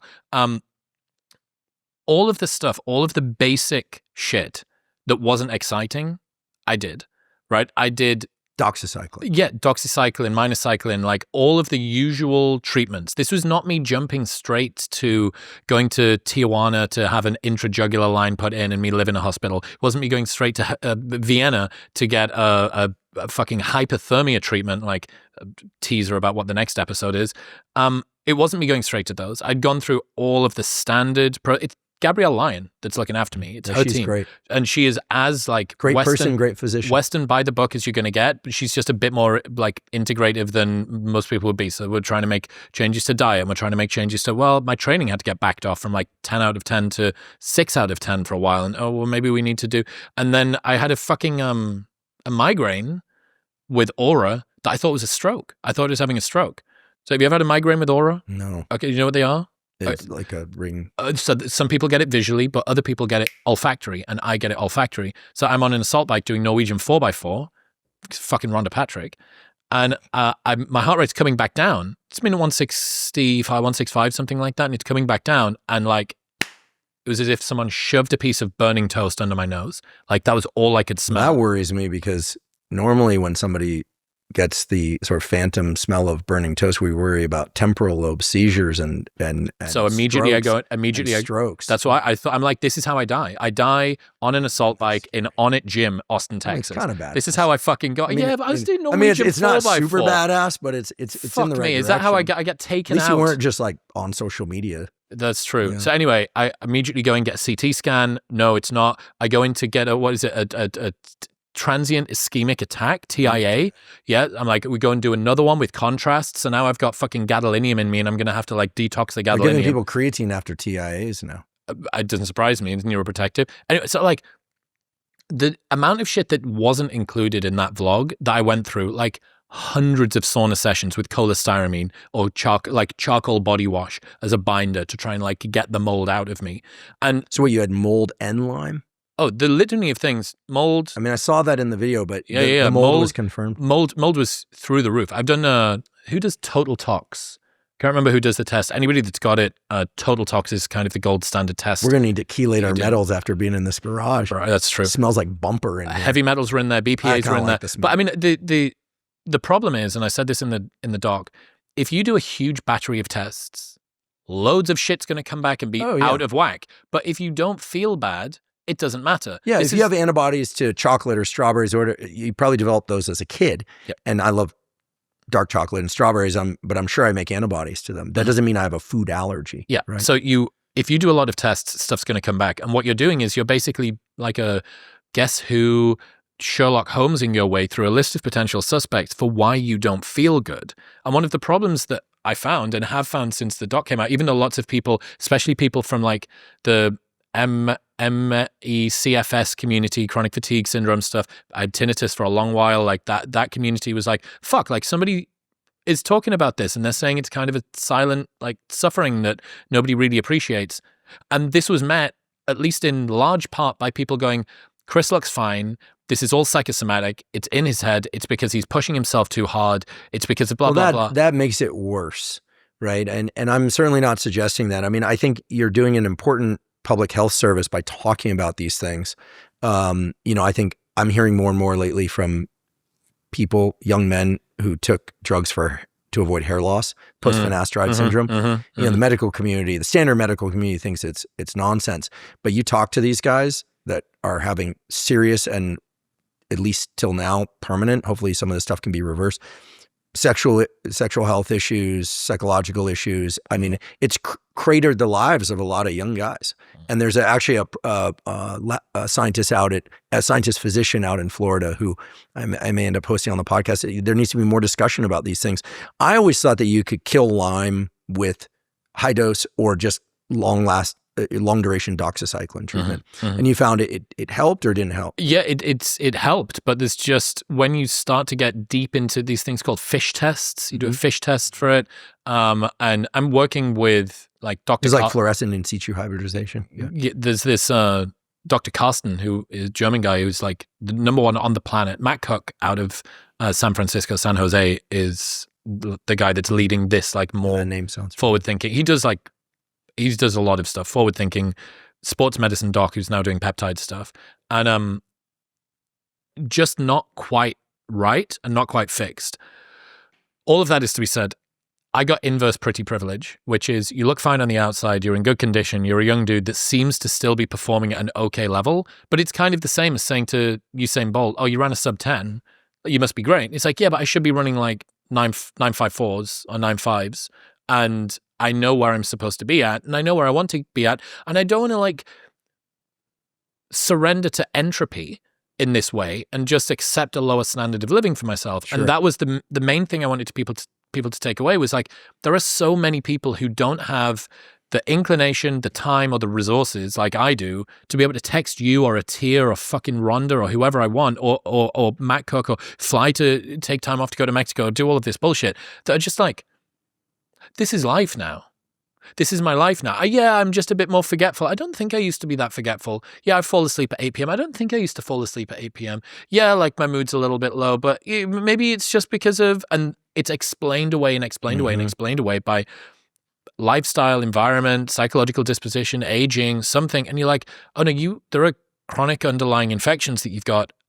And to treat them is so fucking complex and so expensive. But the mold was COVID and mold were the two things that really fucking pushed me over the edge. And then when you get into autoimmune, all you need for autoimmune is genetic predisposition, permeable gut lining, and environmental stressor. And if you live in a house with mold for 2 years, like I challenge anybody that's got those two to do the third and not get fucked by Is it true that mold is a prominent issue in Austin? I hear this. It's one of the highest, Texas is one of the highest states in the country. Is it the hot, humid days? Subtropical. And for some reason, this country your country decides that it's going to build houses out of wood. It's an organic material. But while it's being built out of wood, it's exposed to the elements. So it gets wet and hot and wet and hot and wet and hot. And now the skeleton of the thing that you live in has been wet and hot, and now it gets covered in cladding while it's being wet and hot. And sometimes it's wet as it gets covered in cladding. I mean, home design is something I think a lot about from the lighting perspective. We didn't get into it, but we hear so much about the benefits of red light, but long wavelength light can really offset some of the toxicity of blue light. It's not just about sleep, but going back to what you were just describing, do me a favor. I'd love for you to talk to David Feigenbaum, who cured his own Castleman's through an intelligent approach of taking these already approved drugs to treat Castleman's. I mean, he cured himself. He's alive 11 years now. He's got kids. He's married with kids. He was going to die, like dead.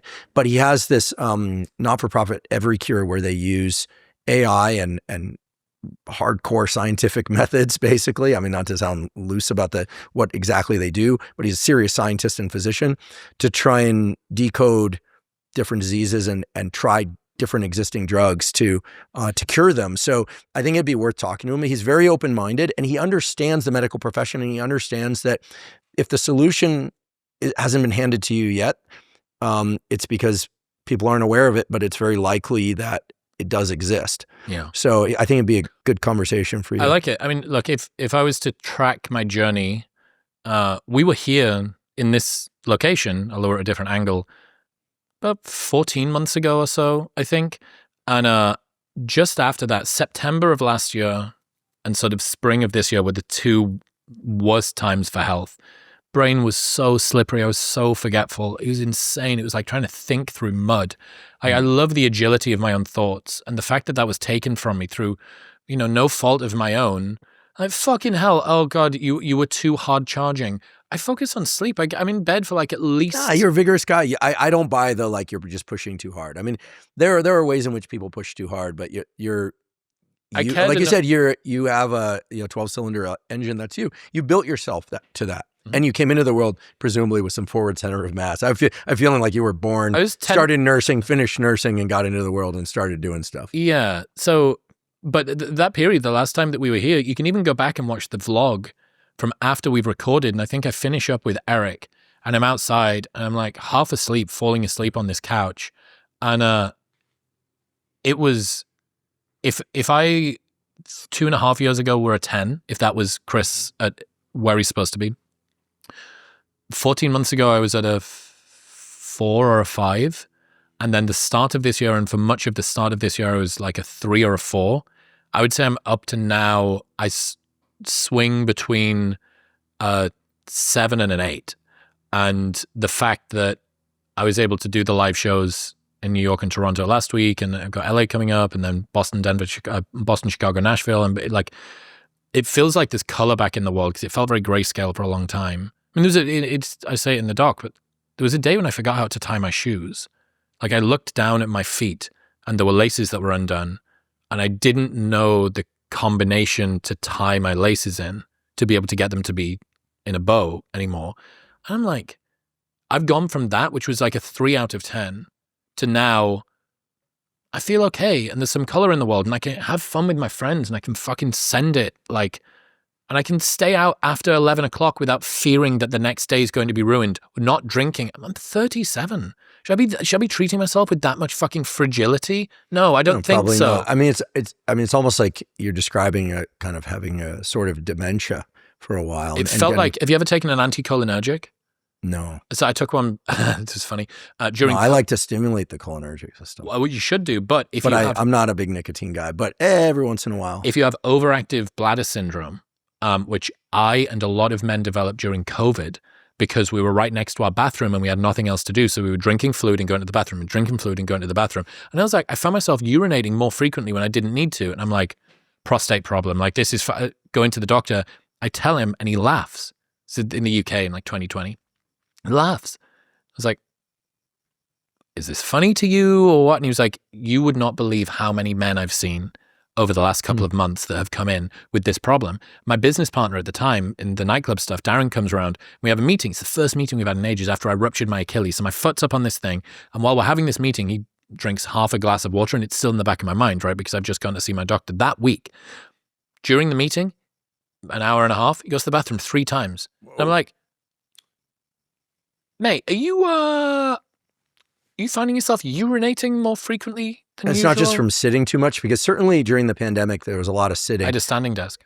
Oh, yeah.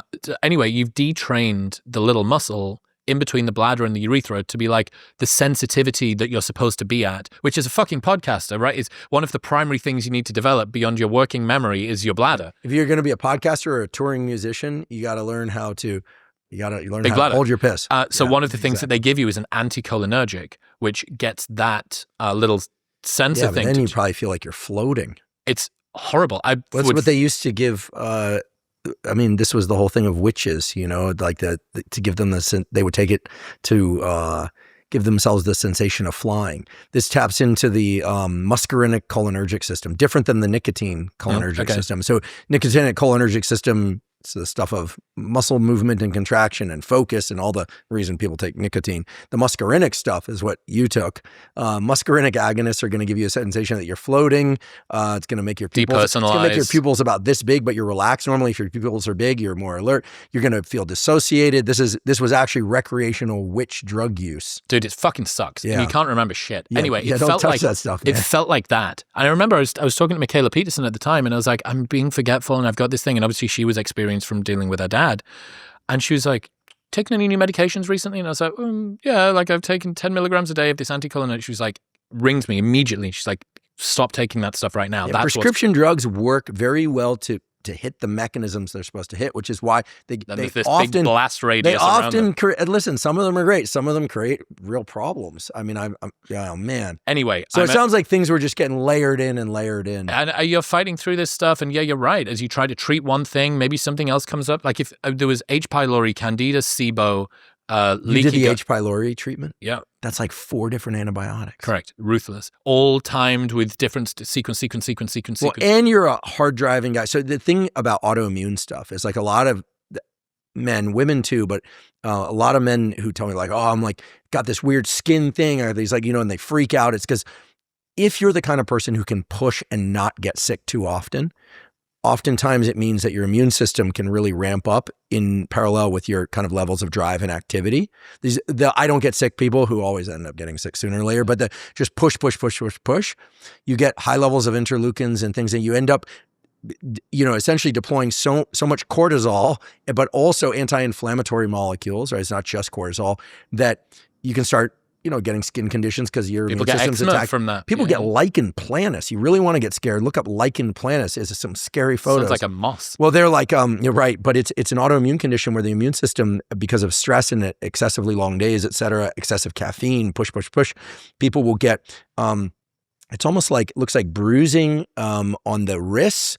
They can get them on their genitals, on the tops of their feet. People get very, very scared. And it's actually just, they're pushing themselves too hard. Wow. relaxation. Look, I think humans can tolerate a ton of stress provided they get enough sleep at night and sleep well. Let me give you this. But what you're telling me is you're looking down at your shoelaces. You don't recognize them as shoelaces even. This is how I know I'm too sleep deprived. When I used to pull all-nighters and I'd work on grants and papers really late, I'd look at the word "the" and I go, that's misspelled. That has to be misspelled. I'm like, it's time to go to sleep. That was just to show you how unhealthy perhaps I was, that was my redlining. When the word "the" looked to me like, I'm not sure if that's spelled correctly. I'm like, I'm sleep deprived. I think I'm going too far. But yeah, dude, I've come to believe that there is basically no such thing as being overworked, only underrested. And I was resting. I was going to bed. I mean, I can even show you my fucking Whoop data, and Andy's got it. All the team have got it. Man, in terms of that, I was in bed. I'm not kidding you. I was in bed from 7 p.m. till 7 a.m. for like weeks, months at a time. I'm like, I'm dedicating and I'd wake up having been asleep for all this time, and I'm like, I'm so drained, and it's not. Anyway, I'm now moving between, like, if it's a really fucking bad one, like a 6, up to a 7, and sometimes up to an 8. And dude, when it's an 8, like today's probably a 7.5. I woke up this morning, I'm at the W in West Hollywood. I'm like surrounded by, I saw a homeless guy literally pissing into a wine bottle this morning, and I'm like, hey, what's going on? The sun's shining, fucking shit's going. The sun's always shining. Go to a Dunkin' Donuts. We have a serious homeless / mental health / addicted people. The world just felt like color. I'm like, fuck, this is so good. It's back in Technicolor. It honestly feels a little bit like I kind of got a second. It feels like I died a bit. It feels like me, who I am, kind of died. And now I've been so gentle with myself this year. I've gone to bed early and I've restricted my diet, and I haven't had any fun, and I haven't really adventured, and I've worked, and I haven't got to do new stuff. I've just tried to hold on. You know, I used to have this, I still do, this really long end of year review. I had 2 goals for this year. Usually it'd be a meditation practice, training, muscle gain, strength, all this stuff. 2 goals for this year. Fix my health, don't let the show drop. That was it. If I got to the end of the year and I hadn't fucked the show and my health was fixed, I'm like, that would be, and as I come into land, we've got a few months left in the year, I'm like, I think we might just sort of bring this into land there. So it's been a real sort of fucking adventure that I wouldn't wish on anybody, especially the hopelessness, having hope, expectation, that being dashed, that really sucks. Like, that's the hardest part, that you think that things are going to change or be improved, and then they don't. And then you have to deal with the expectation, and then the disappointment, and the disappointment was the worst thing. But if nothing else, Brian Johnson's on the show later this week. Brian, very few people want to be Brian, but appreciate some of the things that he's learned by the stuff that he's done. I'm like, dude, if I can tell you 20 different modalities that I think didn't move the needle and 2 that did, at least there's a bit of silver lining on the fact. And now, obviously, I'm hopefully on the trajectory of being back to being better. Sounds like it. I'm being hopeful. It feels like that to me. And I did, to sort of round it out, I did Piers Morgan's show a couple of weeks ago, and Michaela came on and was talking about Dad, and Jordan's having a really fucking rough time. Ask how he's doing. Super rough. Like, just not good. The answer is not good. And she finished up with like, so we think it's because of mold, and we think it's maybe because of this and autoimmune, but then we also think that it might be because of demons. And like, that was what she left the conversation with. And then Piers turns to me and is like, Chris, you're ill. I think it's the work of the devil. And I'm like, why do I have to clean up this? Like, this is her claim. You should have just said yes. Well, look, my point is, I understand why, because it feels so fucking cosmically unfair after a while that you're like, this has to be a fucking curse. Like, this feels so much bigger and greater and more painful than it should be. I can only attribute this to like some karmic retribution that is owed to me for some past slight, something. And that's when you start to ask yourself, you're being excessively hard on you. I mean, whatever the reasons, let me ask you a question. I mean, we're on a podcast, but in all sincerity, how can I and your other friends support you?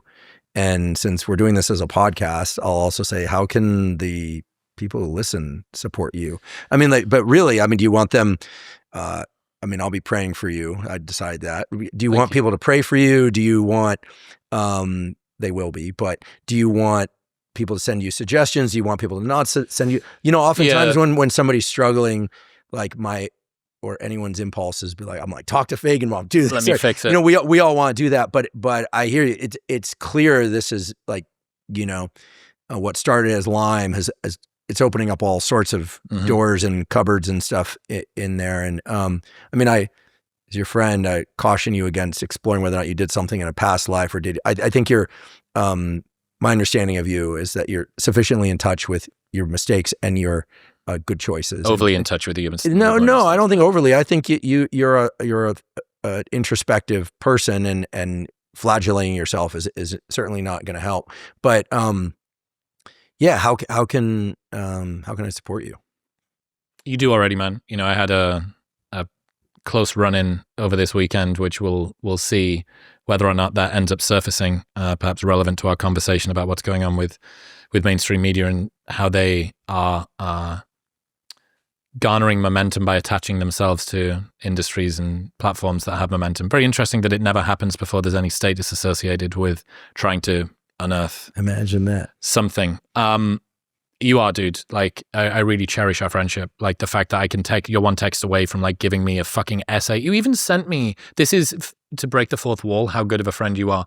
You knew that I was, like, sad and worried this weekend. So not only did you give me a ton of different bits of advice, you then decided to peel off to give me, like, a miniature novel about a black ferret who repopulated Scarface. An entire, like, female colony of ferrets in this entire lineage. He saved the species.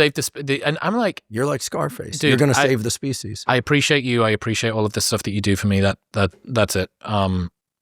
I really do. I really cherish our friendship. Likewise. When does the book come out? People want to know. September 2026. Let's fucking go, dude. 12 months later, we're going to be back here. I can't wait. Would love to.